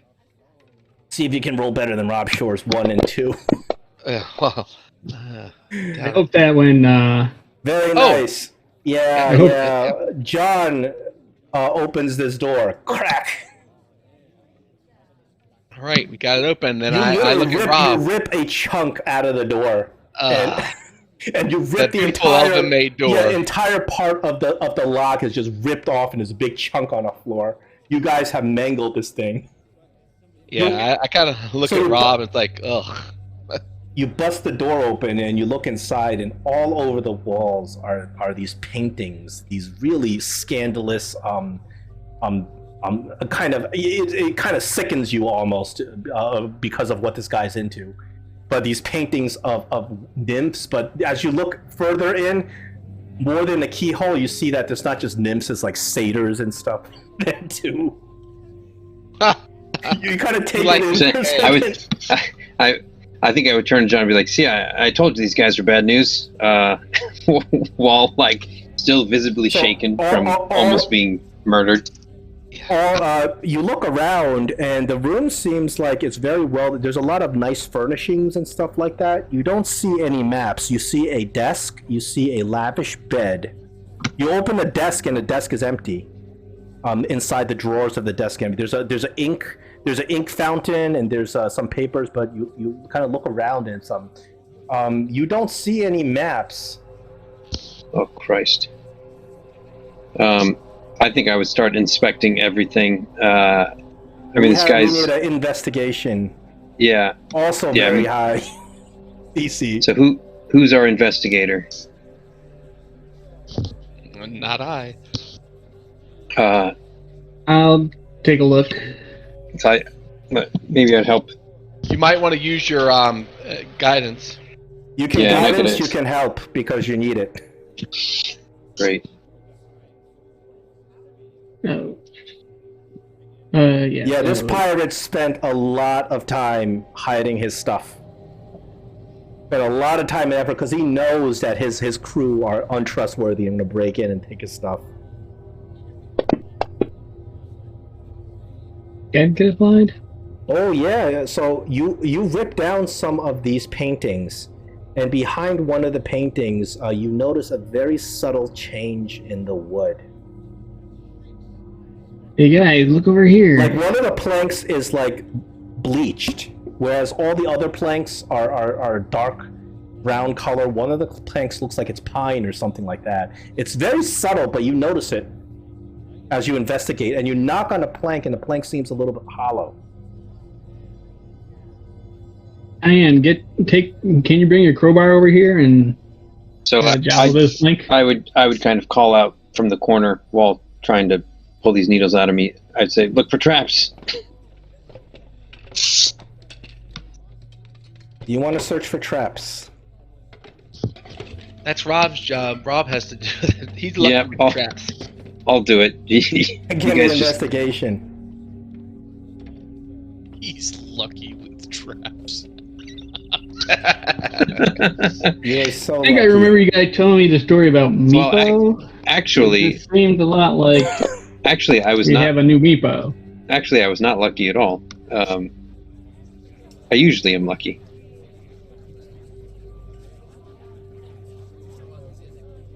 Rob, sure, you do find that this plank itself is trapped. So the way it works is that as you put the plank kind of swivels in and out, and as you push down on the swivel, what happens is there is a crossbow latched behind the plank, and the crossbow turns around and fires a crossbow bolt right into your face as you push down on this plank. So yes, you discover the trap. Now that you know the trap is there, you know how to just swing the plank without activating the bolt. Like getting shot in the head. Yeah, because that's literally what it does. It is sort of like it is positioned exactly in a way where it will almost auto hit your head. where you know your armor class don't matter because it will auto hit your head as the bolt swings out. Now he's a halfling. Wouldn't it just go over his head? Oh, it's just the position you have to put your hand puts your head right in the way. If you're not paying attention, it would hit your head. All right, so I would carefully kind of get everybody out of the way and see if I could disarm this trap. It's easy to disarm you once you know where it is. So you just push in a plank by kind of leaning to the side in a very awkward fashion, and this bolt just whoosh, flies out, bam, lands on the other side of the room. And you look at the bolt, and the bolt is glowing. It's a magical crossbow bolt. Oh, good. Give that to Kayan. Kayan, there you go. Well, I'm technically not there. Oh, sorry. Yeah, we'll grab that for Kayan. Keeping an eye out. Would you like to identify it? With the wand, or just by looking? No, you gotta identify. It's a magical item. Maybe we'll wait. See if there's others. Wait. Yeah, we'll get out of here first. Okay, so Yeah. you gather the bulk because it's clearly valuable. So inside that corner, you find a lever. Inside that thing, that little Right. push open thing. Oh God. All right, so I guess I would think about what is this lever going to do, and maybe inspect, see if I could figure out what it does. You take a close look at the lever. You realize that the lever is connected to a very intricate kind of gear mechanism. It's kind of involving like parts of the entire room. So you think the lever is going to do something really dramatic. Oh, good. All right, so I'd kind of tell everybody to, maybe spread out a little bit and hold on to something. We'll see what this completely does. got out of the. Yeah, Rob, hold on. you want me I to have tell me give me a where second. everybody- I'm to open it up? You got to tell me where everybody's standing or sitting when you pull this lever. Well, John said he's leaving. He's out the room. Okay. Yeah. He's And out of the room. And I take Rob's around, like, I start dragging him back. I'm like, hang on. I drag him back to where we came in, and I cast Mage Hand to pull that lever. Oh, you're so the- smart. The lever is too powerful. Mage Hand is not. It's more than 10 pounds of weight. It doesn't. How much pull time a do we Mage got, Hand. guys? You guys got 10 minutes? For what? He's going to Unseen put a rope servant. over it with his mage hand and then pull it. Yeah. So, or we could just put a rope over it with our hand and then pull it. Yeah, nothing happens if you don't pull it. Yeah. So we attach a rope and maybe hop out of the room, but try and maybe.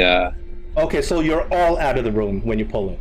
Well, I think I would try and use some of the pitons to pry the door open. I'm worried that it might slam the door. Okay. So you're all kind of well out of the room when you tie the rope to this lever and pull it. That's right. Okay, that will earn Rob. Sure, now it will earn you a second thing of inspiration. As you pull on the rope and you pull this lever, it's really, really a firm lever. But with the two of you together, you easily pull it. It's more than 10 pounds, certainly. And you pull it, and some intricate gears go off inside, and you see the bed where it was.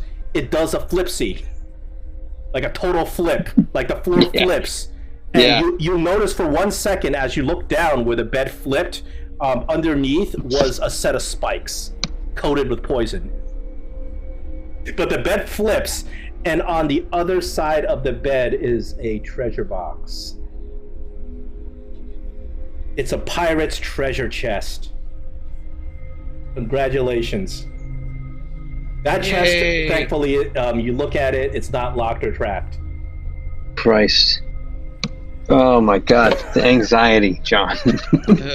That chest is only latched. You want to unlatch that chest? It's a mimic. No, I'm just kidding.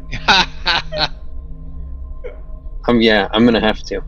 Okay, you open the chest and bam, you find his treasure. You find a massive amount of money. 100 platinum pieces, 6,588 gold pieces. You find a very, very expensive gem, a black sapphire, worth at least 700 gold. You find a magical set of leather armor, and you find One-Eyed Mac's secret maps. And you open up these maps, and they show all these like dotted, deserted islands all along the Sword Coast. I mean, it's not like close. It's they're spread out around the Sword Coast. All right. Okay. I will put this into the party inventory, including the crossbow bolt as well. Here you go, Kane. You got a present. What, you find something? You were on that ship for quite a while. What's going on? Well, after dexterously disarming the lock and picking the lock, making my way in, smooth as butter. We got all this stuff. Yep, surviving all the Dexterously, traps. eh? I'm just picturing Rob, like, as he's saying this, rubs his hand through his hair and his bloodied hand. Yeah, Expertly. your shirt and your cloak look a little tattered and frayed. And is that blood I see on your shirt? Yeah, well, there's different methods for tripping traps. I'd go into it, but I don't think you'd understand. It's a pirate. It's a thief. Traps? What it's happened? a thief. It's a thief thing. Anyway, the headline what is the plan, Rob. You got the captain's treasure, but how are you going to convince the crew to go under you to get rid of the other captain and to go explore all these islands? So I think what I'd like to do, if it's okay with you guys, is I think what I will do is I'll talk with what's his name, Small Hands Willie. Small Hands Willie, and essentially, like, I'm not going to be able to sail around with these guys, but I do want them loyal to me. So I think what I would probably do is I would find Small Hands Willie and pitch this idea to you guys. Basically, say something like, hey, if we give them, like, let's say we give Small Hands Willie 2,000 gold.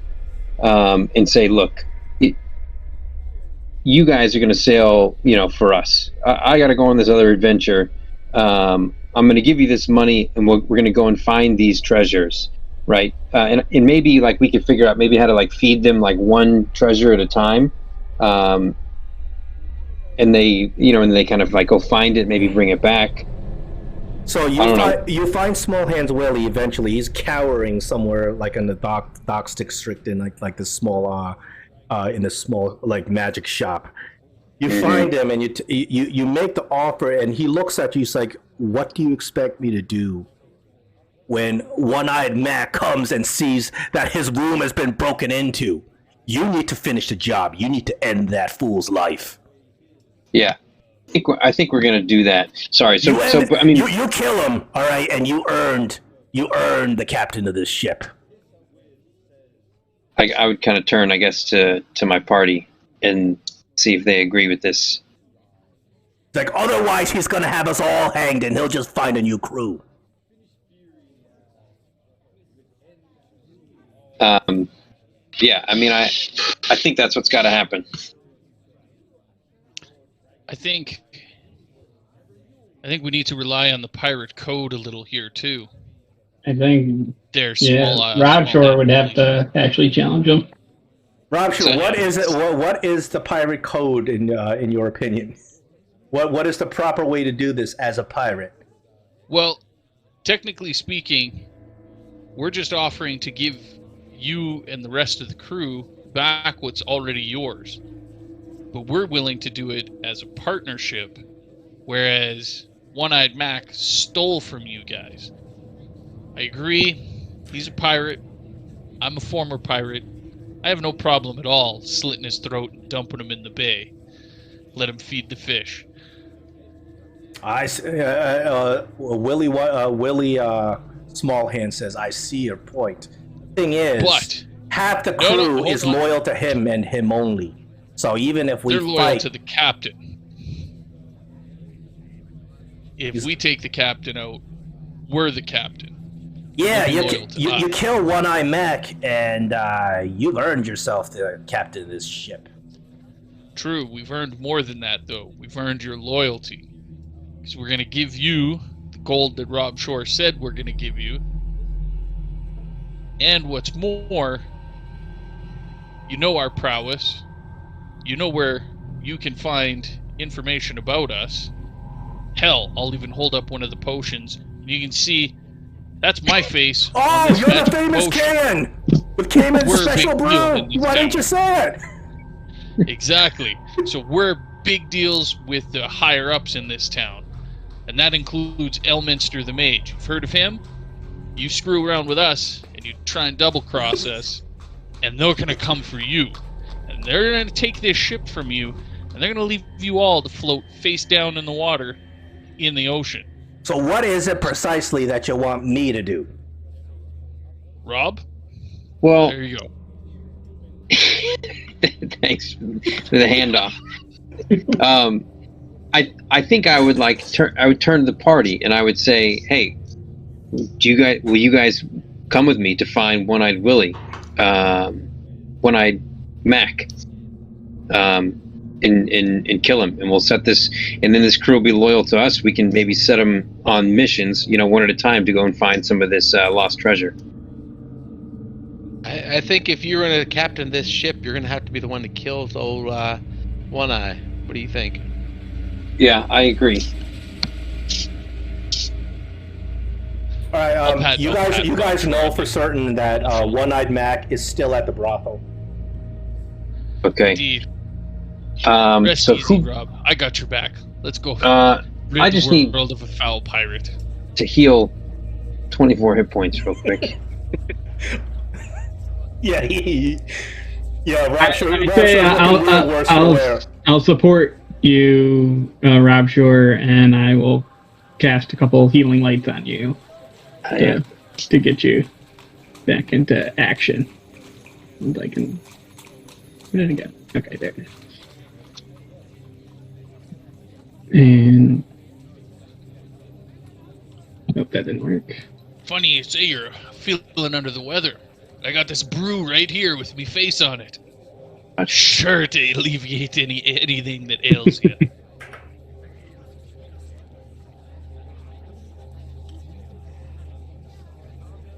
I think that we'll give you one. That got the money. All right. What's that give me at? So I got.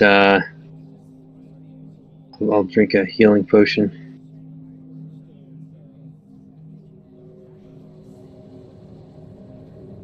Okay, Rob, sure, you're looking a little bit better. Down to 12 hit points. 9. It's another 7 off. Okay. So that's 3. Anybody can heal 3? Indeed. Yeah. I will whisper. I'll hold up my hand and place my left hand on your shoulder and speak the correct words over the ring that I wear on my right hand. And I will... Oh, you're giving him the stored spell. Nice. Okay, Rob Short, you are back to full health. Wait a kind, you really had to do? I could have done that. Yep. So now I gotta recharge that stupid thing. Yeah, we have 10 days to recharge. We gotta you go. guys make it over to the brothel, right? And John, you're not feeling very comfortable. It's kind of against your code, but Yeah. you go anyway. And you go in there, and the brothel's Madame Dufresne says, "Can I help you?" Yeah. Our friend John here would like to see your wares while we go upstairs. Well, I'll look at John up there. Rest easy. Are you in the persuasion of dwarven ladies? I've got a lot of those, and they will rock your world. Perfect. I will chuckle as I console John and I'm like, look, I understand you can't come upstairs and see what we're about to do. He's a pirate. He's a bad dude. Rest easy. We got this. Enjoy the ladies. When you just said he's a bad dude, his name's not Corn Pop, is it? It's not Corn Pop. I don't know that one. No, that's what Joe Biden. He told a story about, him being in the fight against Corn Pop. He was a real bad dude. Ran with him real bad. Anyway, never mind. All right. So can we nickname the pirate Corn Pop? You guys go upstairs, and you pass by each of these rooms. They have a little curtain on them, and there's just various things going on behind the curtains. Depending on your character, you may or may not be intrigued by what's going on. But you do make it over to this one. This is like the VIP room in the back, and the door is slightly ajar. And you open the door, and you see that that is One-Eyed Mac, because he has a very, very expensive looking eye patch on. The eye patch has a fake eye made out of gems. His other eye is in a blindfold, and he's sitting there chained up. And there is a large lady with fake horns on, and fake hooves on, whipping him. Wow. Oh, mommy, give it to me. Yes. And he is actually injured. He is wounded from the whipping, and he likes it. Caen, being super quick on his feet, is going to deftly step to the side around the large lady with fake horns whipping him, and just hold his finger up to his mouth, going no, very quietly. So she looks at you, startled and afraid. So And what's going on there? What's all going on there? I would and I'll make motion a to her. gesture at her to whip him, and to in the hand Keep motion of continue on. Are you threatening her because she? No. I both hands up. I'm just trying to get her to not give away that we just entered the room, and to keep going with what she was doing. She looks around. She doesn't seem like she has any motivation to listen to you. Like she's going to be out. And one-eyed Max screaming, "Hey, what's going on there? What's going on there? Mommy! I'll take my crossbow and I'll menacingly look at her and say, you know, and then make a hand gesture. Give me an intimidation on her. Towards the door. Not hard. DC 5. Intimidation? Yeah, she's a working gal. Oh, she looks petrified. It's like your menacing attack. She is feared of you. I will hold out my left hand that's empty and make it clear that I want her to hand me the whip. She hands you the whip, and she looks terrified. Perfect. And I'll make the little fingers in a running gesture and give her like the hand shoo now, run away. Okay, she runs out the room. I'll give One-Eyed Mac a crack. When she... You don't need to roll attack. You just roll damage. Damage with a whip. Now this is that 1d4? It is 1d4. But you are you proficient with a whip, like she is? Well, I'm a fighter, so I'm proficient with all weapons. Okay, so you may add your proficiency bonus. Oh, good. I don't think it's a finesse weapon. I'm not looking to hurt him. I'm just looking to... Oh, no. He's being hurt with this. This is a real whip. He's being hurt with it, and he loves it. All right. So what is that? It's 1d4 plus 3, I think? Yeah. Yeah, it is finesse, actually, so you may use your dex bonus. Yeah, it is. Oh, that's... Okay, so that'd be 8 damage? Jesus. Oh, mommy, that hurts! Oh, more!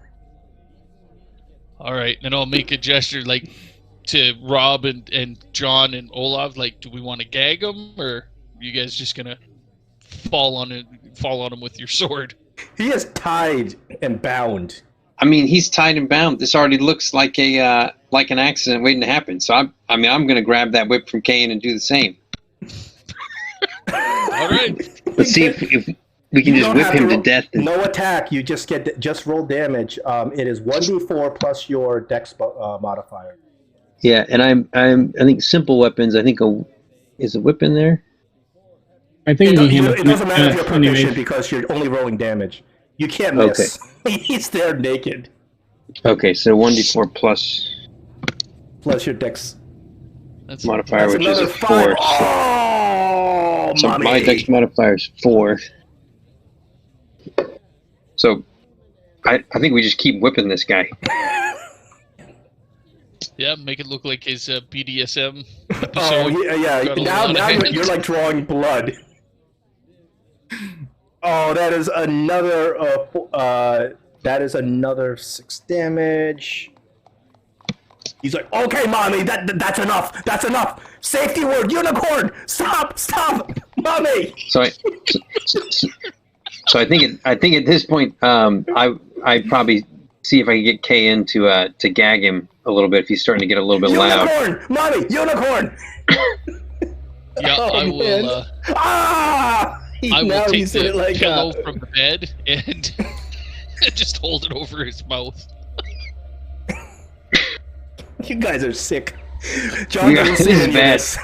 Yeah, I'm so glad John blocked this out. John's downstairs. He Oh, knows Yeah, we're dealing with I'm that, man. downstairs. I will I struggle would with have let you this. just slit his throat, but you guys are pretty sick. Okay. Oh, Yeah. I wanted to Olaf would have hear stuck around with info John out of him, down but- there. Well, I wasn't. Yeah, I guess I wasn't sure what I never considered that. Rob Schwartz, he's meepoing this guy hard. I mean, this is for all the innocent souls, that this guy's probably. I wouldn't say it's killed. not a fitting death, but I think you're enjoying it a little bit too much. It was just too good to not continue and be like, well, accidents happen in the brothel. Yeah, so I think I would just keep whipping this guy. Yeah, you're like drawing skin off of this guy. Yeah, and then maybe the pillow, maybe that finally puts him out. Sure. Do you want to keep going? You can tell me when you want to stop. I'll just keep taking hit points I will off. hold the pillow over his mouth and his nose, and as Rob's whipping him, I'll Yeah, I mean, I would whip this man to death. You want to keep whipping? Keep rolling. Oh my goodness! You've got 3 a lot 4s of- in a row. That's I'm- pretty yeah. amazing for you. I'm lights out with at the whip. Holy, Wow. you need to change your weapon. That's it. Sure, you kill One-Eyed Man. Both you and Kayan, you may both have an inspiration. I don't know. I feel weird giving you inspiration for this, but yes, for you torture whip. porting this guy. Yeah, this was like snuff D&D. I've never. This is the first time. I mean, new experiences, man. Listen, he liked it. We liked it. You I don't see whip the the problem. man to death, and he is completely not moving anymore. You just freaking his head drops, and you notice his eye patch looks very expensive. I will slip the eye patch off while I fluff the pillow and place it back on the bed to make it look with the bloody side, if there was any blood on his face, down to hide it. So this eye patch you think is gonna get you, because the gems inside the eye patch and the way they're set, this is a fancy job. This eye patch is worth thousands. Wow. Fantastic. So you pocket One-Eyed Mac's eye patch. Can we rummage through the rest of his clothes, see if there's anything There's else of nothing interest? else of value as you run through Okay. the rest of his stuff. You already got all his money from his room. Perfect. He goes on All right. credit here. He what?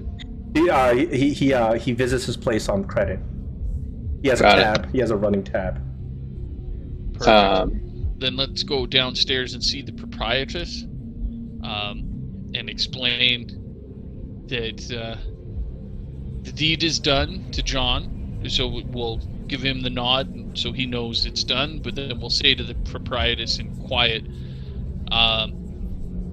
that One-Eyed Mac died of an accident, air quotes and all, and if does he owe you any money? Well, no. He was one of our best customers. I was about to say that's probably what he was. He died in an accident. And she claps her hands, and one of these dwarven courtesans runs up, and then in a couple of minutes you hear scream. What's going on? We went to interrogate him, but whoever he was having a session with, got carried away and finished him before we could even talk to him. Ooh, Yeah. we don't want to blame this kind of murder because she's going to go to jail and be No. So we would say I think I would interrupt it and I would say, how often was he here? And she kind of looks at you guys, and it looks like she's figured out what's going on. She's like, and she says, "Listen, I know One-Eyed Mac was not a good man. Okay, he was a good customer, but he wasn't a very good man, and he won't be missed. But I got a dead body here in my business establishment, and I'm about 5 steps away from calling the guards, so you got to convince me why I shouldn't call the guards right now for a murder. So I would say, I'll offer you 100 gold to take care of this. She says, make it 400. Do you like the bargain?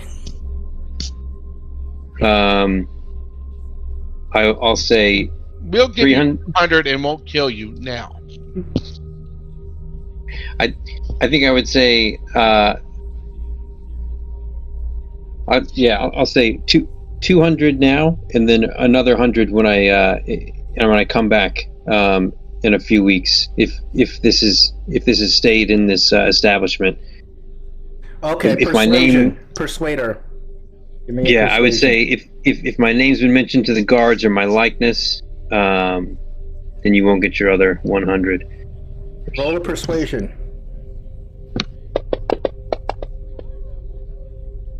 She says, I accept. Now get out of my brothel. Right. So I will remove 200 gold from you, the party inventory. Oh, you can. I'll take it off mine because I feel like it's my deal. Oh, all right, whatever you want. So that'll be 222. All right, so there's 200 gold off mine. So you guys leave with One-Eyed Mac dead. You have all of his treasure and that he had stored away, and his maps. All in all, I think that was a pretty good success. Considering that it started you off, have the loyalty of his crew for the time being. Yeah. Heck yeah. Nice. Well, let's go back and talk to your crew. You need to inspire them. Yeah, I think we'd go back and kind of show the eye patch and let him know that I would say I would ask him about if he trusted the rest of the crew. I know some were loyal to the captain. We're pirates. We don't trust anybody. We don't trust each other. What do you think? I said, are they worth keeping in the crew? Well, sure. We did so many raids together. All right. Well, then I think what I'd do is, and I'd probably check with our party first, is offer them. I think I'd offer them one of the maps, and say, you guys can go sail, and get this share of what's yours, and if you come back, when you find me, then. We can sail again. Though there'll be more treasure because there seem to be multiple maps, right? Yeah, there's like 6 or 7 maps, all little deserted islands, all along dotting the Sword Coast. Yeah, this is along the pirate trail that you know it very well just from your past days. So you give them the map and they accept your offer, planning to set sail the next day. And I think I would kind of try and persuade Tiny Hands and kind of say, I'll know how much. I'll know if you're hiding some of the cut from me. That's more like well, you wouldn't. So that's more like a deception.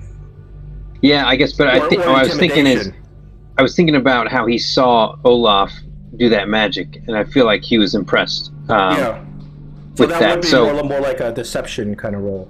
Yeah, so I'll roll deception, but I think I would say something like my friend here can use his magic to find the truth in any man's mind, and I would point to Olaf as he's probably like crushing some spices or something.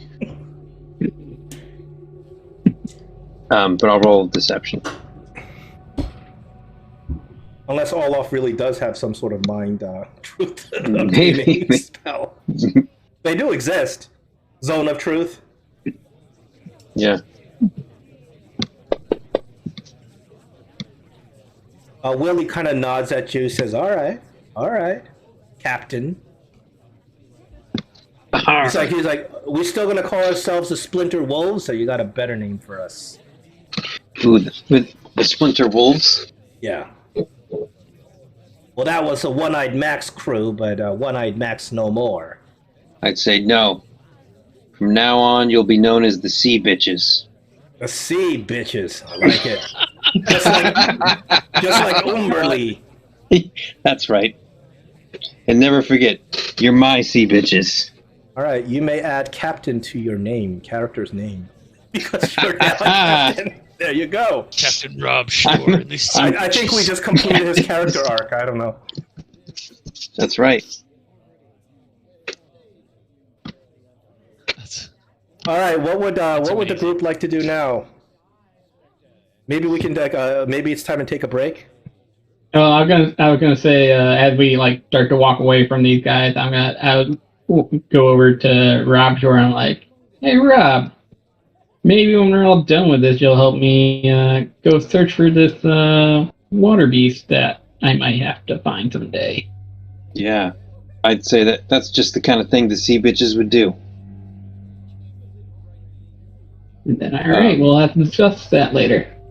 And then we move along. Okay, Yeah. I think we should all take like a bathroom break, 5-minute break or something. All right. It's okay. John, I already pissed my pants when I saw all those dice roll on that trap. Yeah, that was crazy. 96. Oh God. Now you know how Meepo feels. Yeah. Hey, listen. When the risk is very obvious, and I warn you very well beforehand, I unleash the beast. Yeah. Listen, you did, and I those was, dice were and I high thought, enough they could have insta-killed you, and I made sure you knew that before you decided to do it. But you decided to do it anyway, so I admire that. You know, you took a calculated risk. Yeah, and now you're the captain of your own ship. And I think the fun was it kind of came down to like, you know, I think Rob would do that. You know. Yeah. He's not the smartest, but he's kind of lucky. And I think that's his motto, kind of fake it till you make it, his internal motto. Anyway, that was fun. I'm going to grab a drink. Yep. Back in a few.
Right.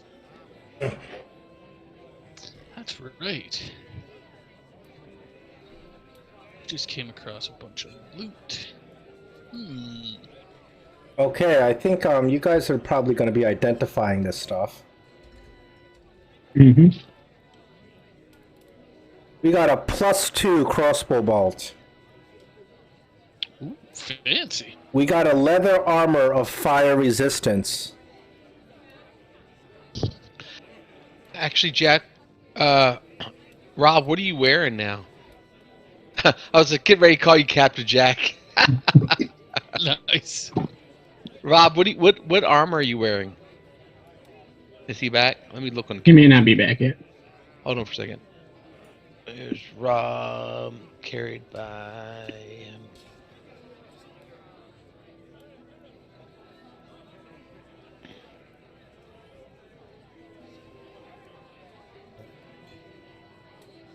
I don't know that he's wearing armor. He has to be. He has a +1 studded leather. He bought it. Okay. Honestly, I think the When did he get the letter? That was the only one that was in the shop. you know what, that fire resistance. I mean, it depends if we don't ever come across anything fire, but nah, he'll either want it or toss it. Right, the difference between stud leather and regular leather is just one AC. Yeah, it's one, but this has the fire resistance. Yeah, so Fire resistance is pretty valuable if you're fighting a red dragon, obviously. Depends on the situation. It depends on the situation. I mean, if I take it, I'll drop one AC, obviously, because I'm using studded leather, just normal studded leather right now. Yeah, I mean it's It would better probably than that. drop. I think it would drop way 2 better. AC because leather armor is less than studded leather armor. Yeah, I was wondering, is it 1 or 2? It's only 1. Leather armor is 1 less than studded, but if Raw has a +1, it's going to be 2 less. Yeah, but I'm saying that's for him. If I took the leather armor from, I mean, honestly, I think I would only drop 1. I mean, if you Can want you it, even wear leather armor though? he's wearing leather armor. Yeah, I can wear light armor. I can wear either leather or studded leather. Oh, fantastic then. Yeah, go ahead and take it. Yeah, Okay, so I'll just the crossbow bolt. I think probably Kay, and you're the only one who uses crossbows. Yep, Kay and Sure.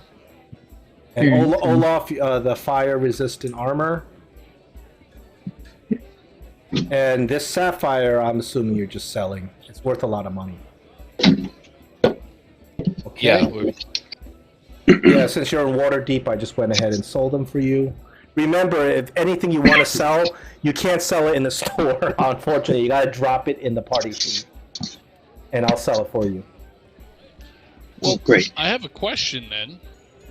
Seeing as we just came into some new gold in the aftermath of hearing about the interesting weapon shipment that Xanathar has brought in.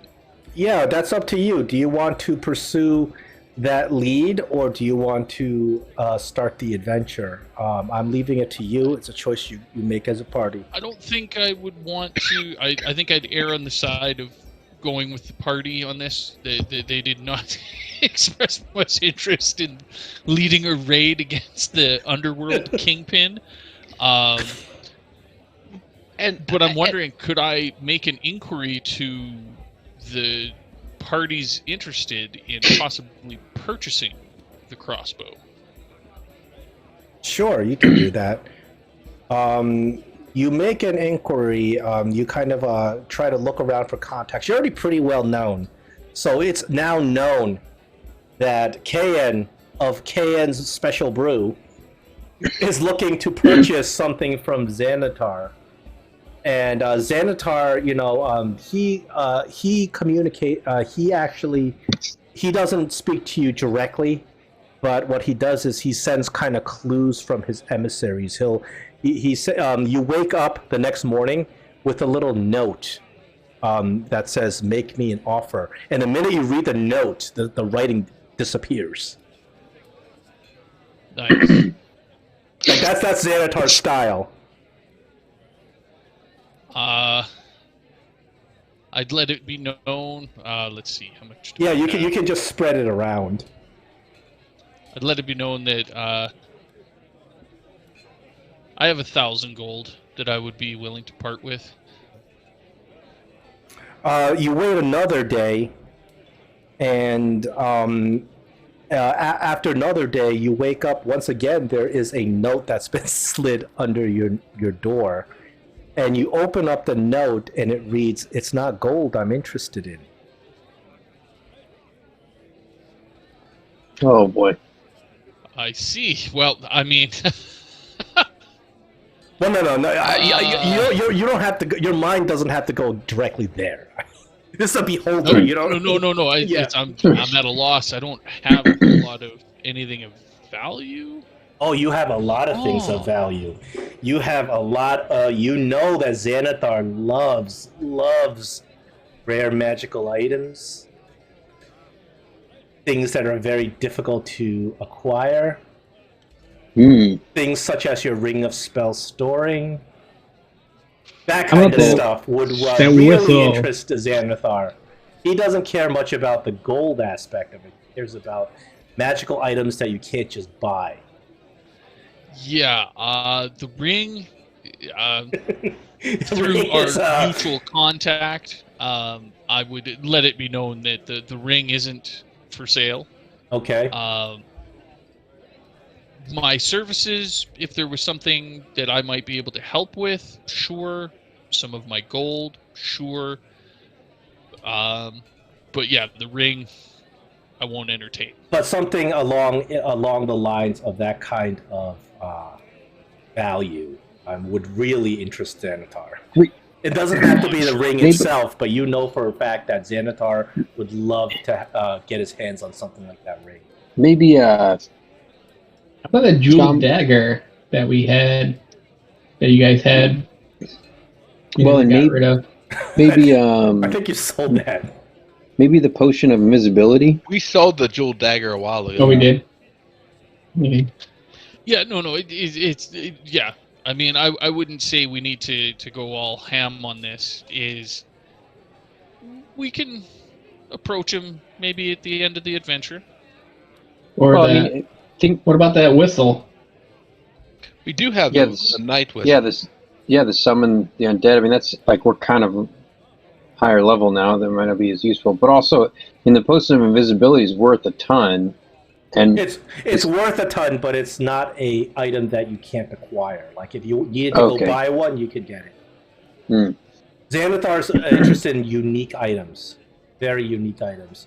That whistle, possibly. That whistle's not something you can just go ahead and buy. It's a pretty unique item. And so is this magical hand crossbow, though. True. And I would say to the group, I mean, there's no need. I mean, let's not fully deplete ourselves. A little bit of gold is one thing. Custom, unique, one-off items is a whole nother. Yeah, but, I mean, what is it? Mechanically, you know that the hand crossbow is magical, but you don't think it's, you're not sure it's going to be worth something like your Ring of Spell Storing. But it is a fairly unique item, difficult to obtain, a magical +1 hand.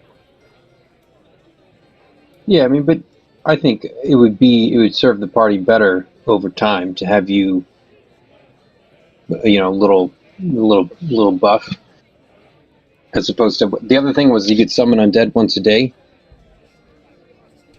Yeah, that's the Nightcaller whistle. It will summon undead minions. One, like it'll summon like a zombie. It didn't really help you that much with Ulfi because he just crushed it. Yeah, but I mean, but he didn't crush us, so yeah. That was one hit that didn't hit your head. A couple hits. Yeah, I mean, I leave that to the party. I don't have that whistle. I don't know if I would make that deal. Like you say, a custom, Yeah, unique item. Yeah, I'm I okay don't think with we should. I think it's just wait. I mean, we're not going to get it this time. I don't know. I mean, And I'm okay with waiting. I have some magical ammunition that allows in your me. inventory is the ornate dagger. We never got to the dock to sell it. Remember? Ornate dagger. I don't even remember the ornate dagger. The imp dagger, the one that the Oh yeah, the imp was. he Was it told us to go down to the persecution? dock to sell it, but then we never got to the docks. I can't remember. I see John has it in his inventory. I have the ornate dagger. I thought we sold that. I don't think we did. We said we were gonna wait until we came back next time to get rid of it. Okay. I think. Ornate dagger. Oh, I do have the ornate. I have an ornate dagger. So I am willing to do whatever with that.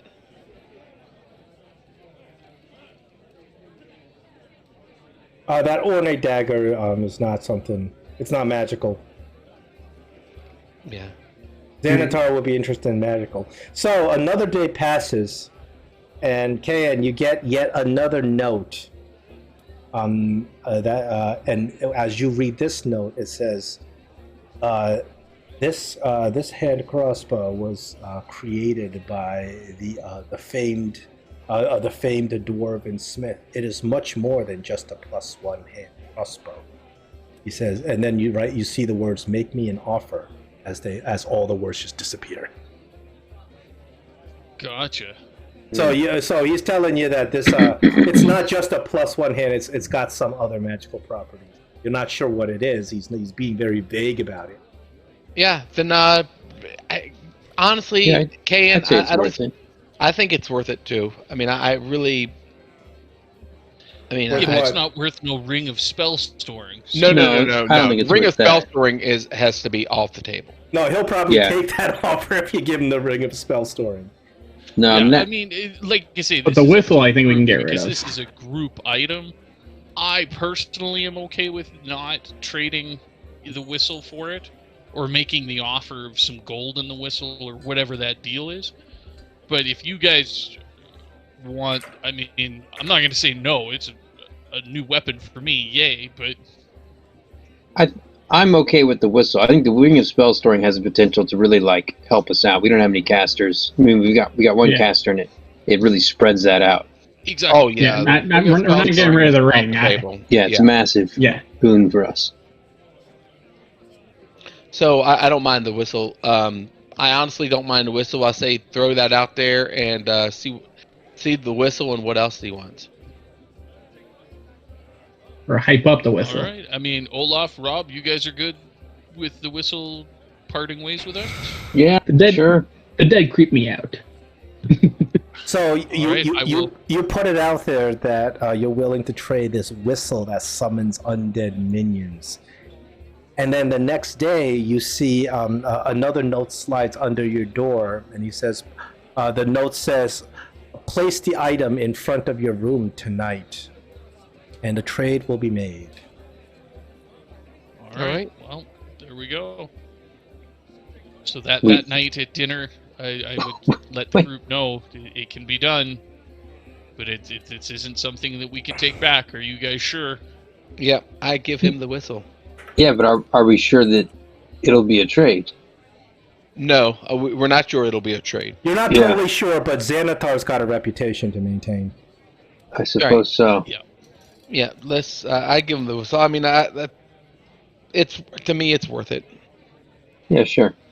And you back us up with the many tools that you use. I think if we can improve those tools, you'll be able to support the party a lot better.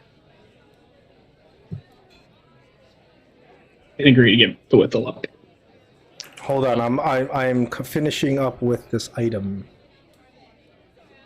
Now, you also know that Xanatar would never take on a deal where he would lose. He would lose out. You know that he's a very, very shrewd business person, or business I don't. He's not a person. Right, that's what I kept saying, him. But yeah, a business entity. My thing is, what I believe will happen is I think you'll get this special crossbow, but I think that it will be cursed because normal dwarves don't use hand crossbows. That's an Underdark thing. It is an Underdark thing. Very true. Very true. But I still think if it adds something, Add some flavor to the campaign. Ken flies into a rage. What? Starts smashing his head into the wall.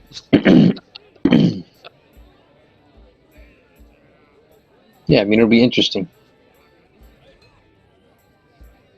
Okay, so the next day you wake up and you see this package right in front of your door, and it is wrapped in fine silks and tied with an intricate bow.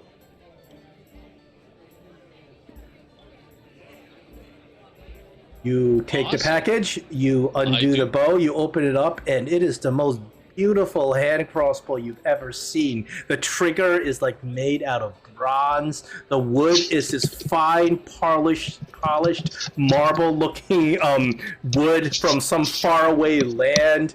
It smells like perfume. You'd pick it up and you start touching, and you're like, I love this thing.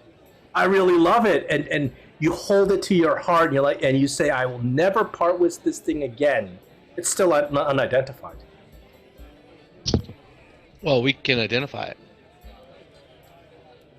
Interesting. Yeah, I will. Kyan, you feel like you cannot possibly part with this crossbow. It is so beautiful. Oh boy. You're not even willing to you even feel bad about giving it to Olaf to identify. Like mine, no. Oh God. Kyan, calm down. You're gonna have it. I'm not taking it away. Olaf, you look at the crossbow. You're like, wow, that's a pretty crossbow. You're like, I wish I could use that. Mm-mm. Oh boy. I can use a crossbow. Good. Ready? Olaf, my crossbow. Olaf, you force Guyan to at least he's still holding it while you identify. You won't even let it go. Yeah, I could hold it. You could do your thing. And this goes on for 10 minutes because that's how long it takes to do this ritual. And yes, you identify a cursed item. It is a +1 crossbow. Which he said it was. He did not lie.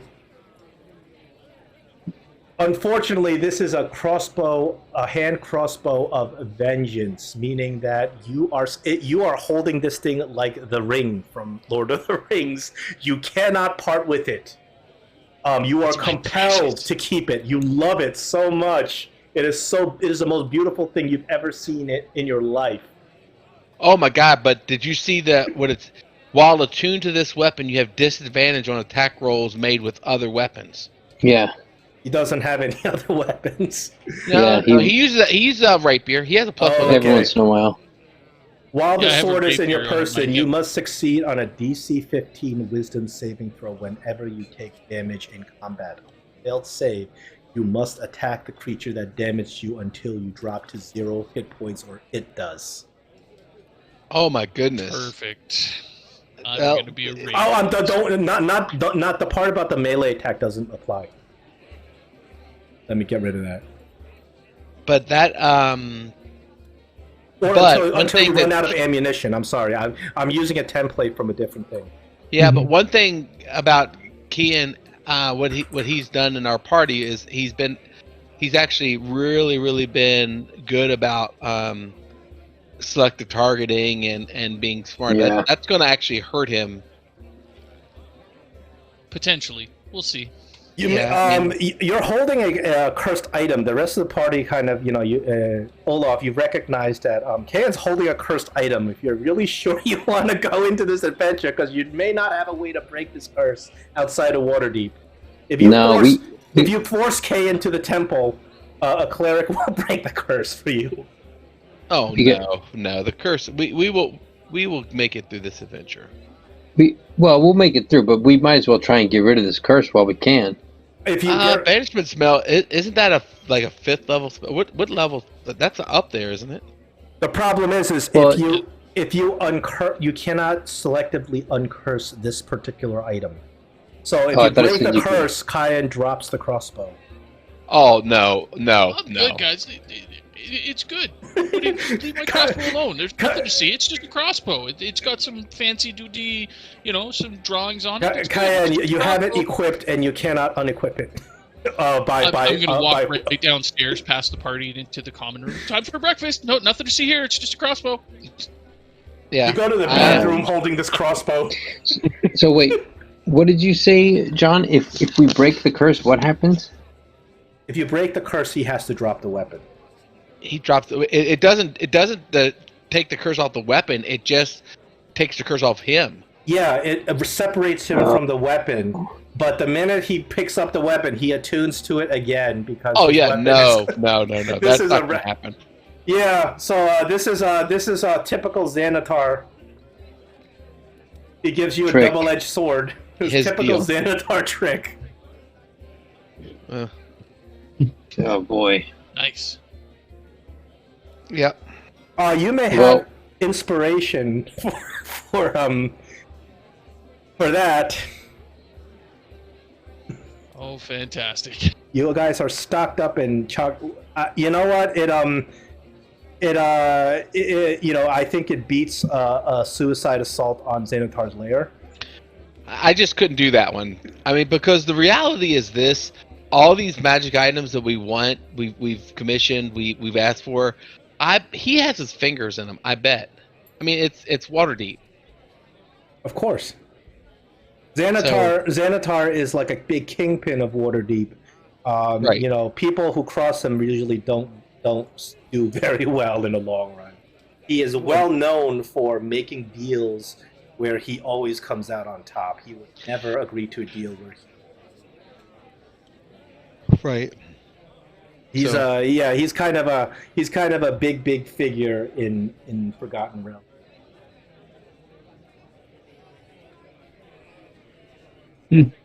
So I put my old hand crossbow in the party sheet, or should Your I old just hand crossbow. delete it? Well, if you want to get rid of it, you kind of like don't want it anymore, but something inside you tells you that this weapon you're holding, you don't deserve it. It's just too good for you.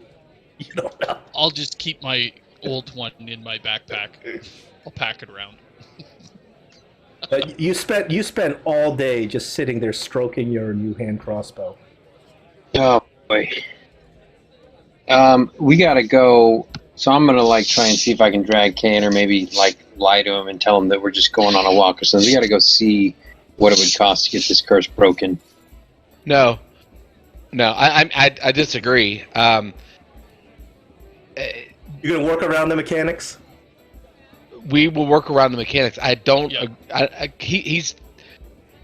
Yeah. The good far outweighs the bad. I think. You think so? Yeah. He wants it. Yeah. Well, I know he has to want it now, but I mean, to me the negative seems like. I don't believe in your fake gods anyway. What is it? You must attack the creature that damaged you until you drop to 0 hit points, or it does. So, I mean, he could never run away if we have to run away. Let me tell you something. I have tried to run away like 5 times. You guys have never run away. So you can forget about that excuse with me. Yeah, you can't convince him because of the magical curse is compelling him to do it. So you cannot convince him to stop attacking a creature. We could knock him take his out. bolts. Yeah, or we could take all of his bolts. Yeah, you can do that. If he runs out of ammunition, he can stop attacking. Honestly, guys, you guys are making a big deal of this. It's just a crossbow. Look, it's got some fancy engravings on it because it's fancy. It's got a really nice smooth trigger. There's nothing wrong with it. It's just a crossbow. It does. But you think the +1 is worth it? Oh yeah, it's just a crossbow. It's great. It's going to be super helpful and handy. Nothing to worry about, guys. Well, Yeah, I don't know. We could at least maybe see what it costs to. Well, Get the Kyan curse. probably refuses to go with you to the temple. Yeah, so I don't believe in those those fake gods. It's all a bunch of mumbo jumbo. I mean, no offense, Olaf, but you don't really believe in a god. You're like you worship like a demon, right? No, I don't worship a demon. My I will look at.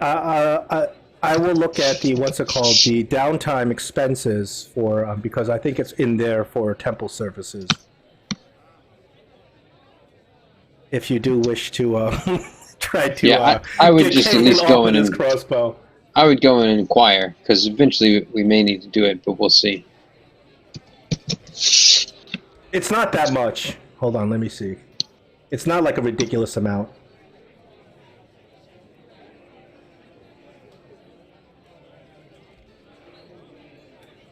Yeah, I'm good. I will forgo going to the temple. Yeah, they don't have a specific cost amount. I think I'll add 100 to the scroll amount. That's like 178. It's not that much. Okay. And if you can cast Remove Curse yourself, you may be able to help him. You can buy the Yeah. scroll of Remove Curse too. Unfortunately, Yeah. right now you're not able to buy those scrolls. yeah.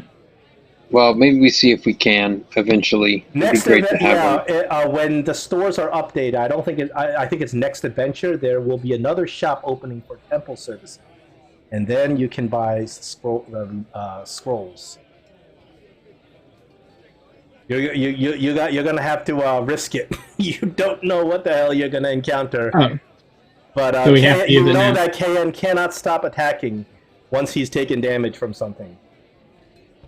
And then if something else damages him, can he choose between the two, or does he have to damage the most recent one?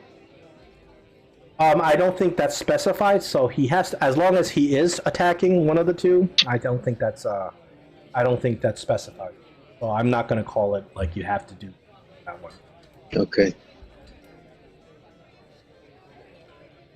Nice. All right. I say we. But Go it might for be it. difficult in if one of you guys mistakenly injure him, like with a shatter spell, Oh, that is interesting. that would get turned real ugly. That's right. I mean, at least they're. Yeah, we've done that before.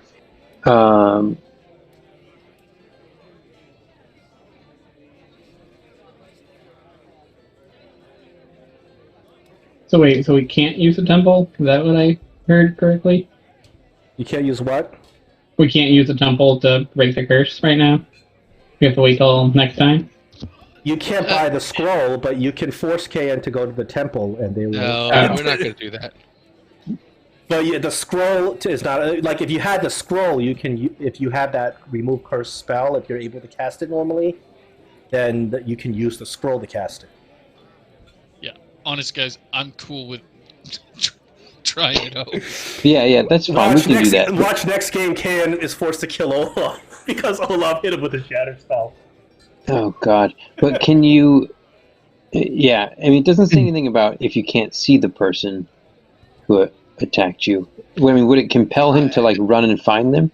Yeah, I think a lot of this we're going to have to play in game. I mean, we wouldn't know the answers. Yeah, and it depends on KN's wisdom save. If he rolls a 1, yeah, I'm gonna make him chase you down. Okay. What if we See, buy a I'm also, scroll I of drooling on charm myself. person?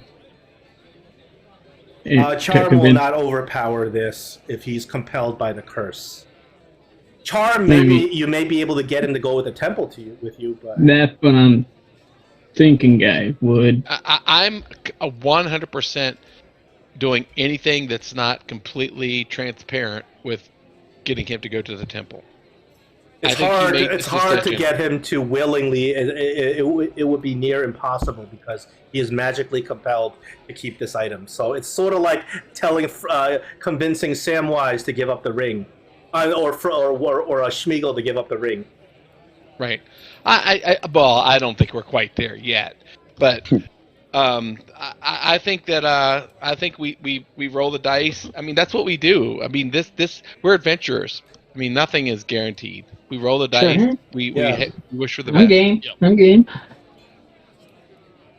I think you were expecting like a crossbow bolt of of doing extra 3d8 10 thunder damage or something. Not at all. Nope. This is awesome. This is great. No, I wasn't expecting a +1 at all. I was expecting a no to. Yeah, we'll have it for you. Maybe at the end of the adventure, at the start of the next one. Yeah, So this is I was fantastic. expecting him to do something tricky like this. Mhm. So this is All in right. line with everything that I expected out of him. Well, if I bring up Xanatar, if you know Forgotten Realms Yep. lore, you know this guy, you know that this is this guy's MO. I'm just being this is true. I'm fantastic. being true to the character of Xanatar, the big floating eyeball. That gives you guys half your abilities. Right. Oh, exactly. So before we, I guess, spend the next days getting ready for the start of the adventure, we can preload the Ring of Spell Storing. Absolutely, you can. days. Yeah. You should, and you can restock the Ring of Spell Storing so you're ready. Yeah, so With your most technically speaking, I currently have a level 2 Cure Wounds on it. Also, the that level that wounds. cursed crossbow is eating up one of your attunement slots. It insists. I'm sorry? The crossbow is attuned to you, so it eats up I one know, of your. It insists. I have it marked on my inventory as doing just that. So we'll have to see what happens at the end of the adventure when my special order items come in.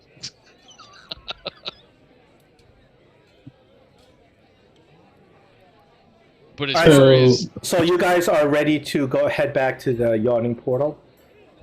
At this point, you guys are well rested. Well- You have your spell storing ring recharged. yeah, what are we have recharging any it with? spells in particular we want to put on it, or just a bunch of level 1 Cure Wounds again, or I think we want level 2. I can do up to level 3.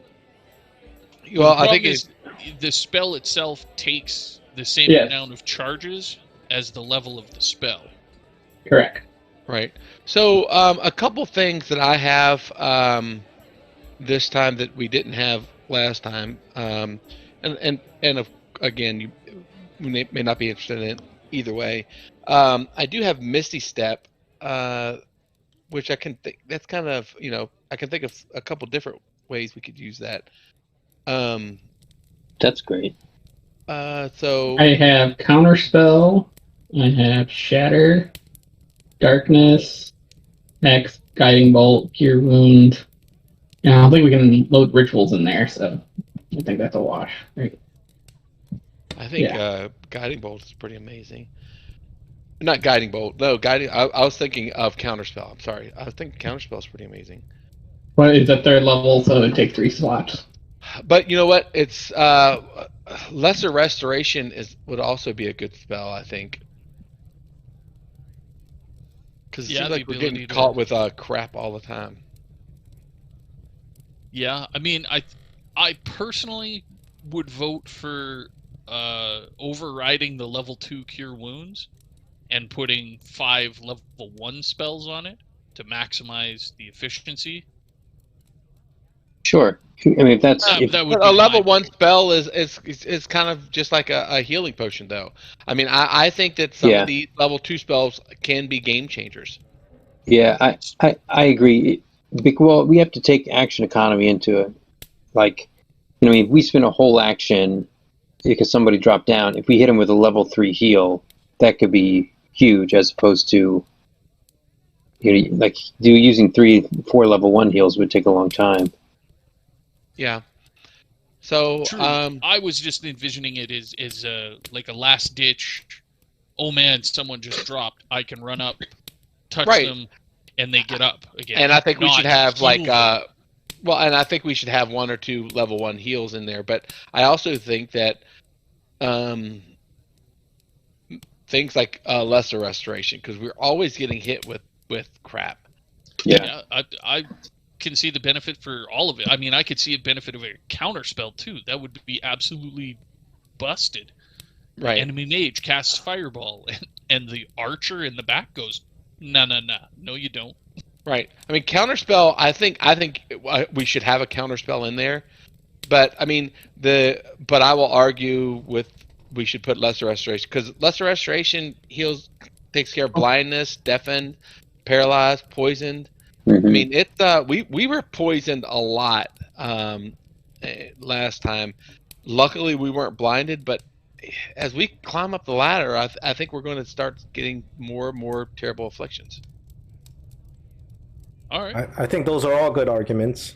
It depends on what you decide. If you remember, a counterspell will eat up 3 slots, but it is a reaction, so that's a big bonus. If Right. you can do it. That's when it's not your turn. If you haven't used your action, it is good. However, if you get a high level spell slung at you, get something higher than a level 3 spell slung at you, you got to roll a check based on the person who loaded it up with counterspell. So it would be based on Olaf's stats to roll against. If somebody casts a level 4, level 5 spell against you, if you try to counterspell it, you got to roll a check to. Gotcha. And I mean, it's A level already- 5 spell would be a big deal to be cast. That'd be a really deadly spell to be cast at you, but you don't know what you're facing. As a matter of fact, you don't even know where you're going yet. Well, I think that I'm still. I think counterspell. If I can only get one vote, it would be counterspell. I mean, that makes a difference. Yeah, I say counterspell is good because, like I said, I only have 2 spell slots, so I can only do so many spells at once. And well, you're the best person to load spells because your 2 spell slots are maxed out. No, what I'm saying is loading a counterspell into the ring adds like basically another spell slot for me to possibly do other things. So you know what I mean? Yeah, that's okay. So if That's right. counterspell is going to be one of these, that leaves us 2 spell slots remaining on this ring. What would we like to put on it? And what level Heal. is lesser restoration? I think we should. Lesser restoration is 2, 2nd level. So I don't know. I mean, we put a counterspell on lesser rest. I think we should put a counterspell and 2 first level heals. I think you should put a speak with animals in there. I think having 2 heals is maybe better. Say last minute, quick revive this person. Okay. Counterspell and 2 level 1 cure wounds it is. Yep. Done like dinner. Also, let me bring up, while you're here in Waterdeep, if you want to pay for it, you can buy a scroll and hire a mage to cast any of these available. If you want to go to the spell shop, it's very easy to just buy a scroll and just go around, hire a mage to do it for you. Oh, that would be sick. What is an awesome 5th level spell? There are a lot of awesome 5th level spells. Fireball. Fireball's a 3rd level spell. That's Fireball. 3rd, so we could get a fireball and something else. Unfortunately, 5th level spell scrolls are not available at this time. Yeah. They will be available later on when characters are generally able to cast 5th level. That reminded me, I wanted to get a couple scrolls of invisibility to buy in case we want to use those. Can Olaf cast them? Yes, Olaf is a warlock and can cast invisibility. Yeah, 4th level spells would be greater invisibility. I was just, only invisibility. I was just saying. But you can, once since you can cast any. I can cast any scroll that is a warlock spell. Also, I would like to buy. You can cast 3rd level spells. Yes. Then I don't know. Is that tiny third, hut?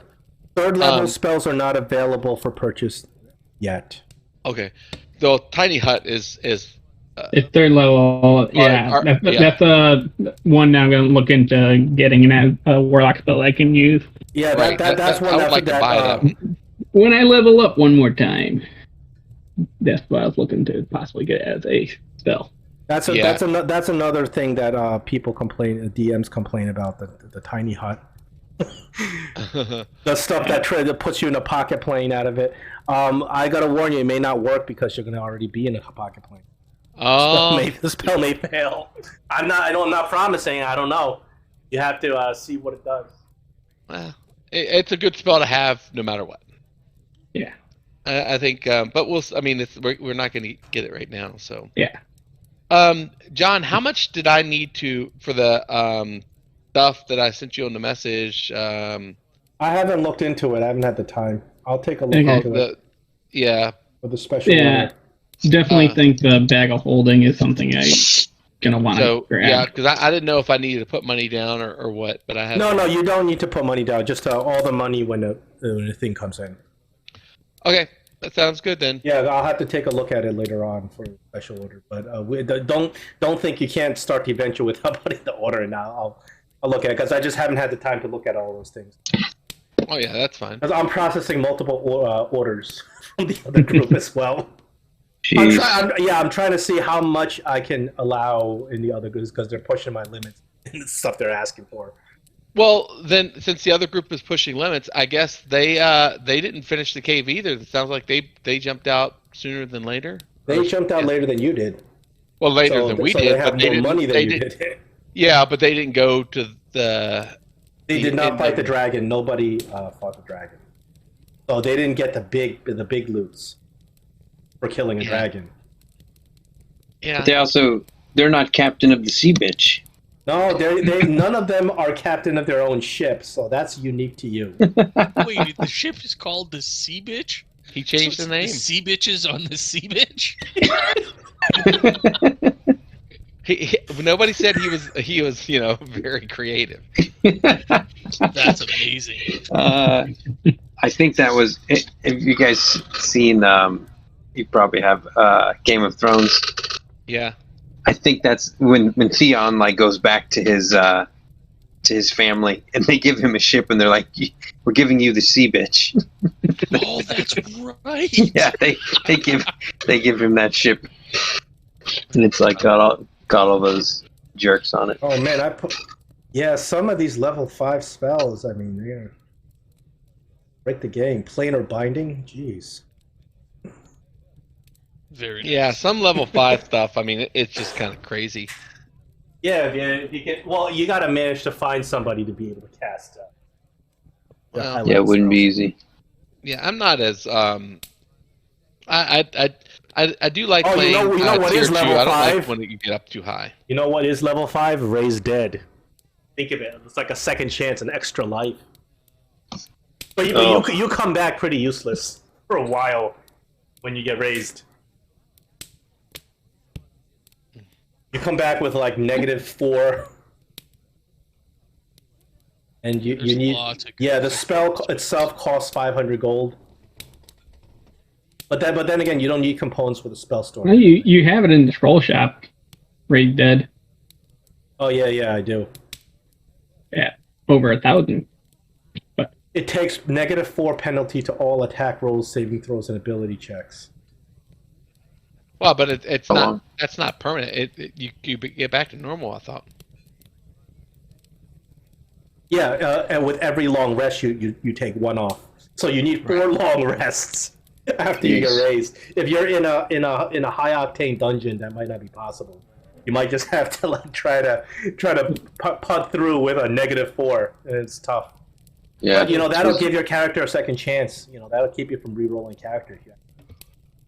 That's a big one. A level 5 spell. Nice. Yeah, somebody can cast Raise Dead. You can go to the temple and have them cast Raise 5. It'll consume the entire ring. If you want. Yeah, I think the ring will save our lives more than. Raise dead buff. I would. We don't want to get to that Revivify point. might work better. Yeah. Yeah, Revivify. It's like what, a second level now, third level. It's not much. Third. Yeah. So. I didn't see You have a 1 minute Revivify in window to here. use it, but Yeah, but we're right there. I mean, we're all together. We're not going to have to wait, a long time. So I think I guess Raise Dead. If like the old school thing, if you open the door, you're dead. Yeah, I mean maybe Raise Dead, but I'm glad we're not doing it like that. That's how some of these adventures were. that almost happened to Rob Shore this episode. Yeah, well, Well, no, there was a, No, there was a John's- pretty big John's sign on the warned him wall. like 20 times. Yeah, Hey, no, yeah, what he went through wasn't like the old school. There's like no warning. There's literally no warning. Like, you want to open door, true, the first door or the second door. You open the second door, but you if die. he had Roll rolled your character. poorly Yeah, and failed like- saves, he would have taken full damage, and that would've taken- one hit, Yeah. I think, was more than his whole HP. Yeah, but I made it very clear how dangerous this thing was. And yeah, I mean, Rob could have Yeah, been totally. dead with that. Yeah, but before I made it very before clear. I rolled to open it, I was like, "Am I okay with rolling a new character if this goes wrong?" Because I think it could. Yeah, I made it very clear to them that this Yeah. could be the end for him. So he made that choice. But in like a Gary Gygax game, it'll be like you walk into the hallway. There's two doors, left door and a right door. I go through the right door. You die. Roll in your character, please. That's pretty much how it is. Fair enough. You touch the right door. It's a little bit cold. You open the right door. You get hit by an ice storm. You die. Yeah, I don't think I would enjoy that. It depends. You have to be into the mindset of playing like that. You can't be like too attached to your character and being okay with dying and rolling new characters often. And if you're in that kind of a mindset, it's not as bad. If you've been playing a campaign and you all of a sudden you get stuff like that, it's kind of. Yeah, I don't know. I definitely I think the game has evolved for the better. All right, so I know we don't have that much time left. Let us at least begin the story of our next. Before we probably won't get much into the official adventure, but let's begin the story. Sure. All right, you guys. After a 10-day of this downtime, you guys have had a lot of fun. You commandeered a pirate ship for yourselves. And, you got a shiny new crossbow. You got some plans on making a new recipe, and John, you got slapped with a frivolous lawsuit. Yes, that's what it feels like. You guys finally make it back to the Yawning Portal Inn, and you meet Durnan in the back in the same room. This time, when you walk into the Yawning Portal Inn, you notice that there's a huge crowd that is gathered.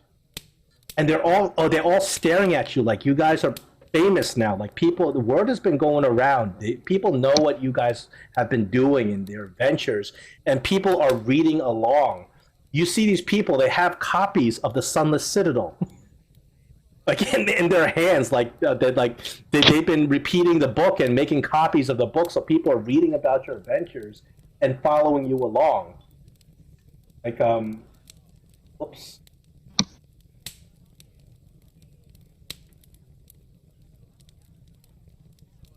Hmm. Ooh. Yeah, I mean- Sorry about that. All right, sorry about that. So you guys kind of have to push away some onlookers as you get back to the back room to meet Durnan again. And you see Durnan is really busy at work. He's kind of looking through all these papers, these history books, and behind Durnan, you notice another character. This is a priestly-looking guy. He has these robes on, and you recognize him. It's common knowledge. He's wearing the robes of the sun god Lathander. I had a picture of this guy.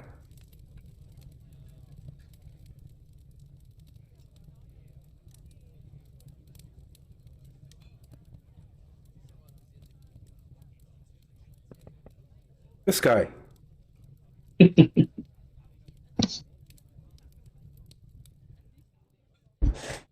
And then Durnan's kind of looking through all his papers, and then he looks up. He's like, "Oh, you're here." He says, "I hope you're ready for this." He's like, "Have a seat." And he motions for everybody to sit around this table circle. He once again brings out this book that you guys saw before. And once again, you see this this bizarre writing on the book. And he opens the pages of the book, and the writing is equally bizarre. More of this stuff.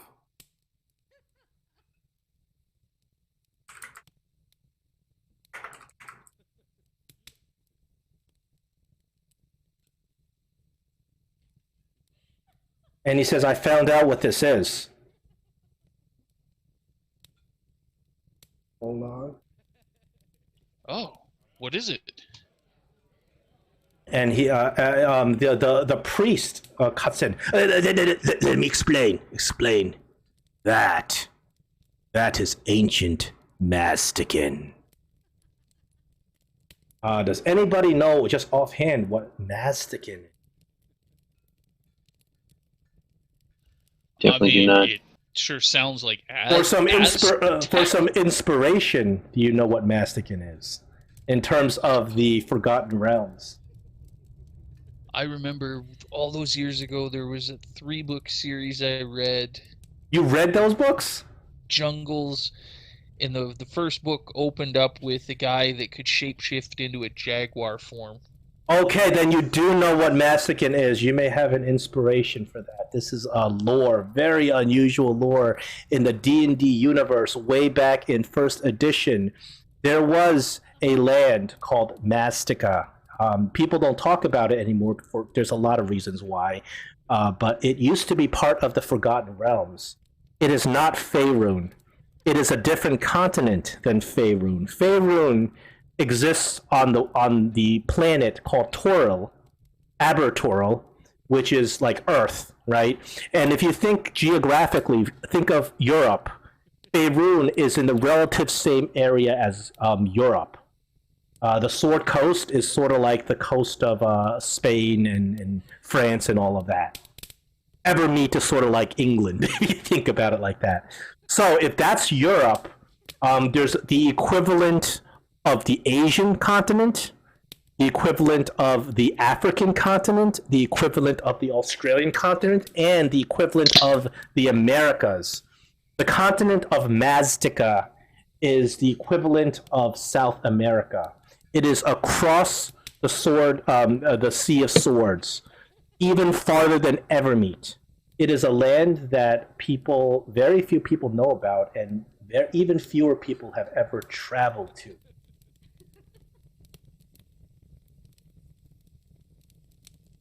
So the priest continues. I'm Olin, High Proctor of Lathander, and I was called to interpret these riddles from this book. And I believe I understand here what is going on. This script, it is not in any of our history books, for there is only one mention ever: the explorer Cordell from in DR 1347 traveled the sea, the ocean blue, and landed in a strange new land with primitive people who worshipped totem gods. He established the city of Helmsport so that we may learn to spread the light of Lathander there. But the primitive people destroyed the city and killed everyone, and no one has gone to Mastica since. It is a lost land full of savages. But one thing that Cordell brought back upon his first adventure, his first expedition there, is this ancient script. And he, Olin, takes out a very, very kind of old, worn down piece of parchment. Looks like it's about to break apart. And it is framed in this piece of wood to keep it stable. And you can see that it is also full of symbols. And those symbols look very similar to the symbols that showed up on this book. He says, I believe that this book is written not in Mastican, but in ancient Mastican. For as you see, the people of Mastica, those primitive tribes, they worshipped their primitive tribal gods. They worshipped many different gods.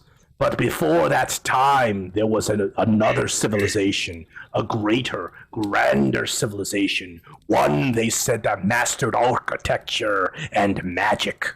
And that civilization had fallen. There are legends, but no one knows what had happened to that. And here is a precious, unique remnant of that civilization. And he looks around to see if anyone has any questions.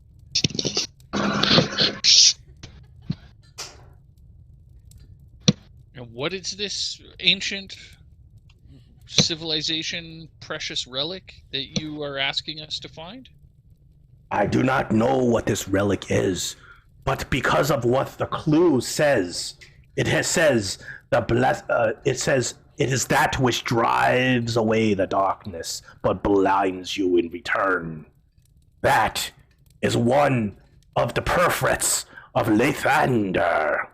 He says, what I need to know, and I assume that you will be going to this place to know this story. I need to know if the god they worship, their sun god, and Lathander are one and the same. This can change the Church of Lathander for eons.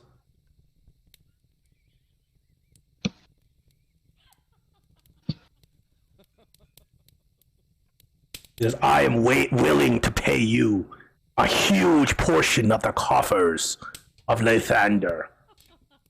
With the value of 20,000 gold for this discovery, for information.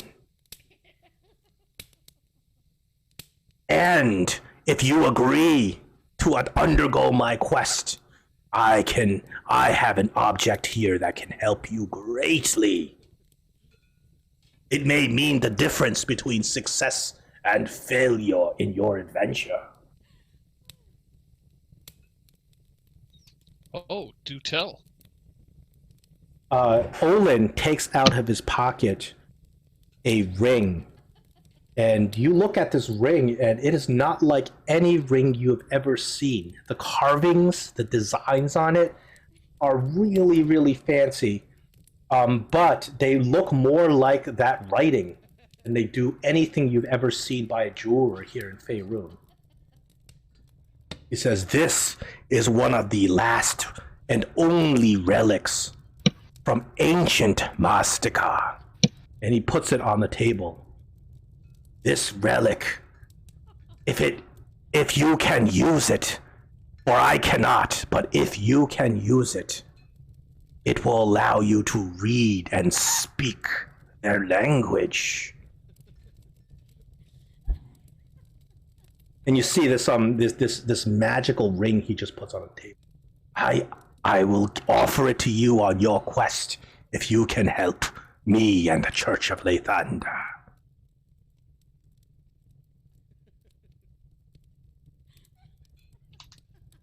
Excellent. And no one since Cordell has even attempted to go find this place?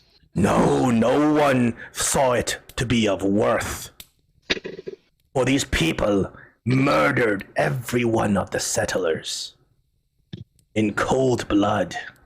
There are no resources there. There are no magic. There's no magic in that place. No one was interested. It is so far away, 3 months journey by ship. Half the people in Faerun think the world is flat. And you'll fall off the edge of the earth if you sail that way. But scholars know better. Well, Cordell made it back, so. He made it back 3 times. But the third time he went to establish the settlement of Helmport, he and his settlers were massacred.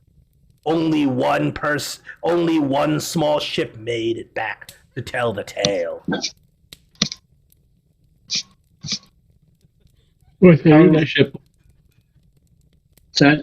What's the name of the ship? The name of the ship.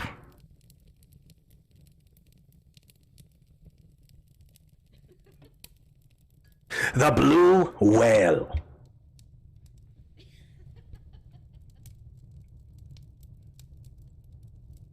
Yeah, this is like history from hundreds of years ago. And then Olin, the priest, further says, ancient Mastica must have been thousands of years ago.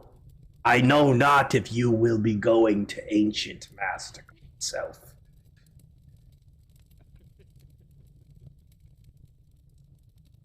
So you look at this ring, and you realize that with the tear of Saloon right next to the ring begins to glow. And there's a look of shock on Olin. Something about the fates. Lathander himself has awoken the power in this ring for you. And you notice the tear of Saloon begins lighting up as the ring lights up.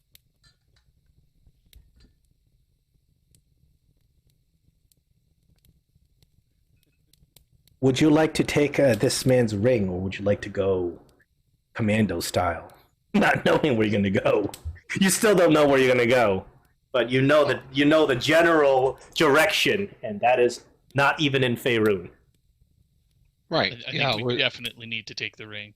Yeah, we definitely need. Okay, so you accept the ring and his request to find out if the master, this light, this sun that they're referring to, the god of the sun, is the same god as Lathander. That's what he requests, and that's 20,000 gold. Furthermore, Durnan offers you for this quest, it's 5,000 gold to complete. Even though you guys are rolling in a lot more gold than that. But you know that the rewards that you potentially can find on going on these adventures is invaluable. So I am sharing with you the ring. Who wants to have this ring? It does not require attunement. And this person would be able to communicate?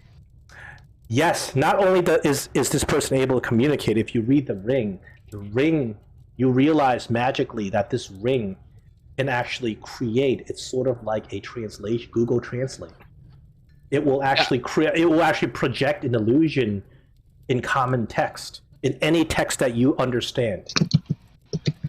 Right. Well, the ring's not up here. I guess I don't. It just if you put the ring in, it'll be able to basically copy and translate a text so what we understand it. So you won't be going there completely empty-handed. However, the ring is very intricate. You notice that the ring has these little beads, and you have to push them, sort of like Simon says. You have to push them as they glow. It requires at least an intelligence score of 10 to be able to use. That precludes Ka-En. If you dump statted your intelligence, unfortunately, this ring may not be the right ring for you. Olaf has an intelligence of 10. Yeah, okay. Either Olaf or I. Olaf or John Ashford, you may use the ring. Yeah. Who wants to? I'll take the ring. Go ahead. You can, if you want it, you can take it. The ring of knowledge. I mean, I'll take it. I mean, I do have high charisma score, so if he has to talk to people, I will. Yeah, you don't know. Be able to. Yeah, unfortunately, Durnan says, "I'm very sorry, but I can't. There's nothing more that I can reveal to you about what your quest will be and where you will go. Besides the help that I've gotten here, I doubt that we'll get any more. This is not even in Faerun. I don't know what kind of horrors you'll face over there. I can tell you how to prepare to fight for giants and drow. I have no idea what you're even gonna face, and honestly, I both envy you and feel bad for you at the same time. So, I guess just to clarify, so we are all on the same page here, you're asking us to enter the histriophage. Yes, the hysteriophage. Thank you. To try and uncover the mysteries of this story. Well, there is this item that you must retrieve. Which drives away the darkness but blinds you in return. That is the main quest. That's what the hysteriophage has been asking for. And as well, see if we can find any correlation on, is Lathander and the same as one of the old gods in this land? Yes, in this ancient land, because if that were true, it would change some of even the church teachings of Lathander. It would be a big deal. Okay.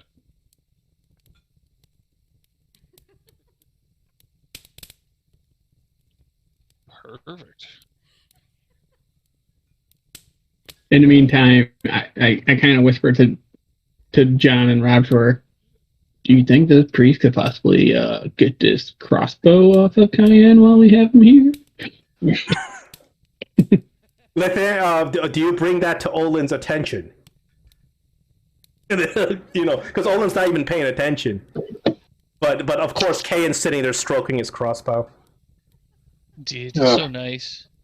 I'm admiring the fancy engravings on it. And... Yeah, I mean, I guess we'd whisper to John.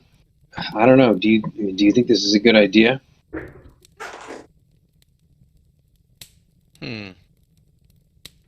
Yeah, I mean, I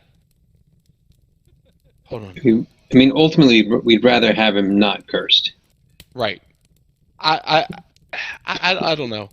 Yeah. I turned my back to the party, and I'm looking in Durnan's office at the imp statue, trying to see if I can determine if it's animated. You think it's smiling right now. Last time you looked at it, it wasn't smiling, but right now it's kind of smirking at you. I'll smirk back at it. It's Mel the imp, and it's like the horror movie. You look at the mannequin, and then you look back at it, it's smiling. Perfect. Yes, I will smirk back at it, and because my back's to the party, and I'll make an obscene hand gesture at it in a friendly kind of way, like with a grinny smirk on my face. Olaf will go over to Orlin, and I kind of go whisper in his ear, "Hey, by any chance, can you cast the banishment spell?" The banishment spell? Why would you need that? There are no... Well, besides Mel the imp, there's no demons about. Can you do it or not? That's my question. Well, if I would need to rest, but yes, I suppose I could.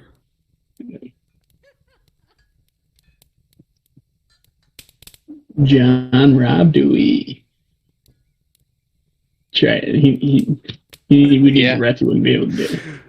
Yes, Kayan, you will not willingly allow them to take it. So yeah, I mean, I'm actually against it all the way around. I mean, unfortunately, I think that I know it's cursed-ish, but I say it's going to be more beneficial than hurting us. All right. Okay. Yeah. We'll deal with it when we return. My back is turned, but if you guys are going to try and pin my character to the floor, you may have a fight on your hands.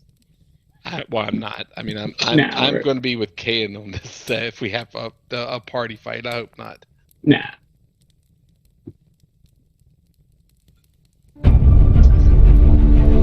Oh, I found the one bot that still works. Nice. It's not going to work for long, I'm sure. Yeah. I mean, so if you guys don't try to tackle down Kayan to get his hand crossbow off of him, you guys sit down, and Durnan once again puts his hand over the tear of Saloon and begins chanting, "Alame Tulia Usa Tiara." And you guys see that the world around you begins to dissolve as a big flash of light comes out of the tear of Saloon. And you feel your bodies being twisted and bent. You can see yourself being stretched long like a thin strand of spaghetti. And then the next thing you notice, you're flying through space and time. And these stars are flying at you really quick. But as you are going through this this planar travel, you are offered a vision. You don't know who is giving you these visions besides me, the DM, but somebody is giving you visions.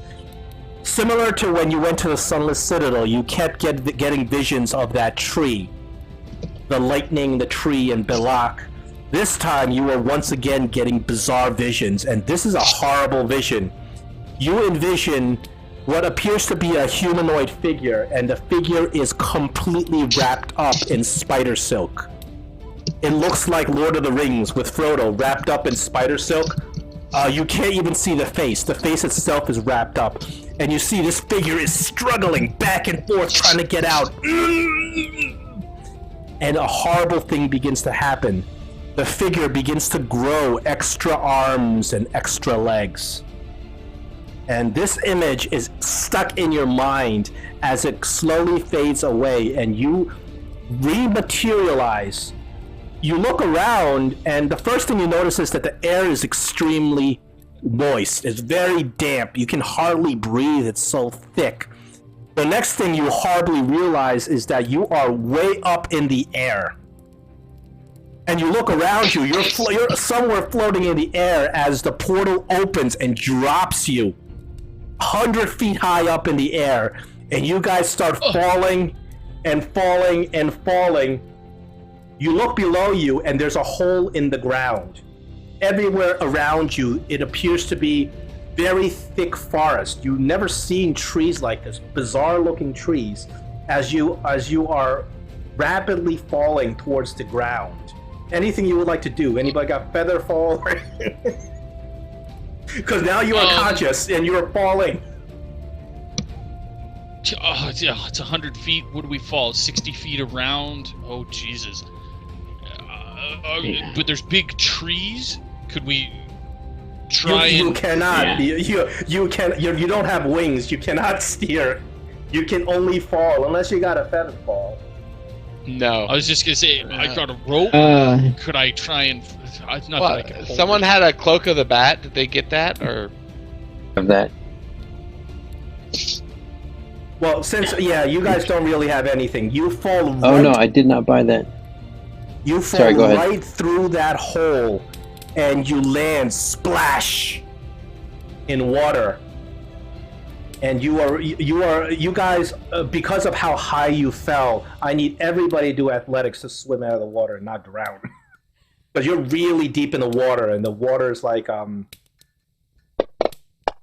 you guys are like 60, 70 feet deep in the water swimming up. Yeah, we'll have to help each other. The water actually is very fresh. Oh, good. Very clean. Olaf is? Is that what you said? Well, that's good. Wow. That's like with my dump staff. Olaf and Rob Shore, you two are struggling to make it up without without drowning. Kayan and John, you guys are doing well. Even though, John, you're wearing a clunky ass piece of plate mail, you're still doing okay swimming up, utilizing all of your strength. But you see that Olaf and Captain Rob Shore, the pirate, the sailor, is how they're embarrassing. doing so well with the swimming. I will try to lend as much assistance as I can. I'll reach out a hand to see if I can grab a hold of them as I power swim towards the surface. Now I need you. You realize that as you go over and you grab which one you want to grab, Olaf or Captain Rob Shore. Who's the furthest below me? I get or shit. Let's say they're equally close. Just even choose one. number. It's Rob Shore. Who's your favorite? That's the question. Who's your favorite? I grab Rob Shore. Okay, so this is how it goes. You grab Rob Shore and you help him swim up. So what I need you to do is you got to roll a. Let me see. Before it was athletics. I think it is still athletics. Yeah, roll me another athletics. If you do not succeed on this, you both are drowning. Unless you let go of Rob Shore, which I'm I assuming take it I you're, failed. you're both having now. Rob Shore is not swimming very fast, and you're both kind of like running out of air, swimming up. So John, who would you? You're okay. Who would you like to Yeah. help out? I'm actually trying to get to the top so I can get my rope out and help everybody out. You have no problem getting to the top. So once I you quickly pull my rope out and I'm going to kind you of are tie in a. so as your head splashes out of the water, you look around and you are in a cave with a big hole on the top, and the cave itself is full of water. You are right in the center of the cave. How are you going to use the rope? You guys are right in the center of the pool. All right, is that little island there? Yeah. Let's say there's a little island there. Okay, I'm going to go there. I'm going to tie my quickly tie the rope around my warhammer and toss it to where my party's at, so I can start pulling them up. Around your warhammer? Yeah, because I need some kind of weight on the I tied around the head of my warhammer, and that's going to be like an anchor that'll sink down so they can grab it. Okay, so that's going to take you some time. I'll let you do it, but everybody who is underwater, you got to take a little bit of damage. Oof. Yeah, they're struggling. So I just want to make sure that I can get them out. Yes, you are working on creating your rope and tying it, but the time it takes you to tie all of that, everybody's kind of taking a little bit of damage. So now you successfully tie your rope and your hammer, and you fix it onto the this little island thing. Right. And then I throw the hammer out there. I'll hold one end of the rope, throw the hammer down there where it looks like the water is really clear. So I'll throw the hammer down there. You can see all three of them. So who are you throwing the hammer to? You have Rob Shore and KN. They're kind of together, trying to swim up together. Yeah, then I'll throw it. Olaf by himself. Yeah, I throw it to Olaf. You throw it to Olaf. Olaf, you catch this hammer. Okay. Now you may reroll the athletic checks with advantage.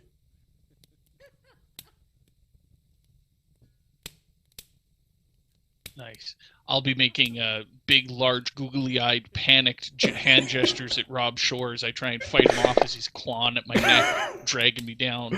Olaf, you manage to grab the hammer, pull yourself out of the water. You end up right next to John, right on that island. You're just coughing your brains out. Rob Shore and KN. Oh my goodness. Another 15 damage. Oh my god. Alright, I am definitely putting the hammer down there. I'm putting the hammer down.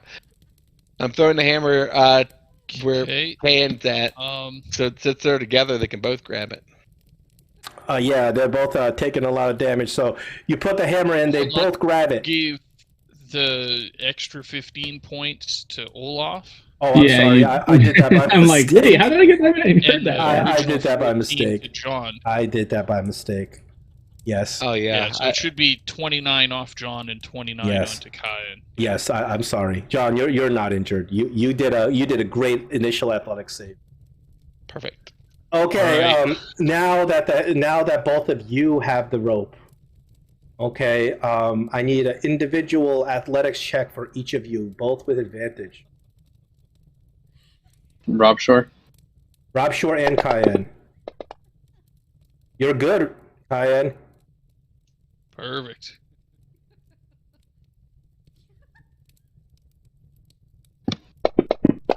And can you let me know if I roll, I guess, You're one? good. You are good. You rolled good.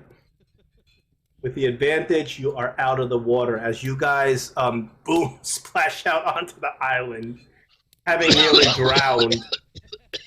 Barely making it.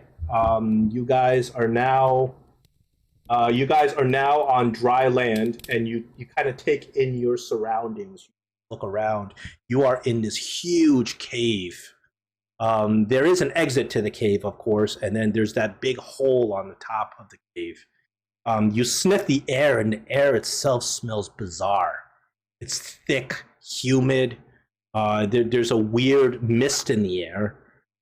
You've never smelled any. You look at the water; it is crystal clear, and you see these bizarre fish, sort of like anglerfish. Like they have these little glowing things on the top of their heads. You've never seen fish like this. Welcome to Mastica, and we will end here tonight.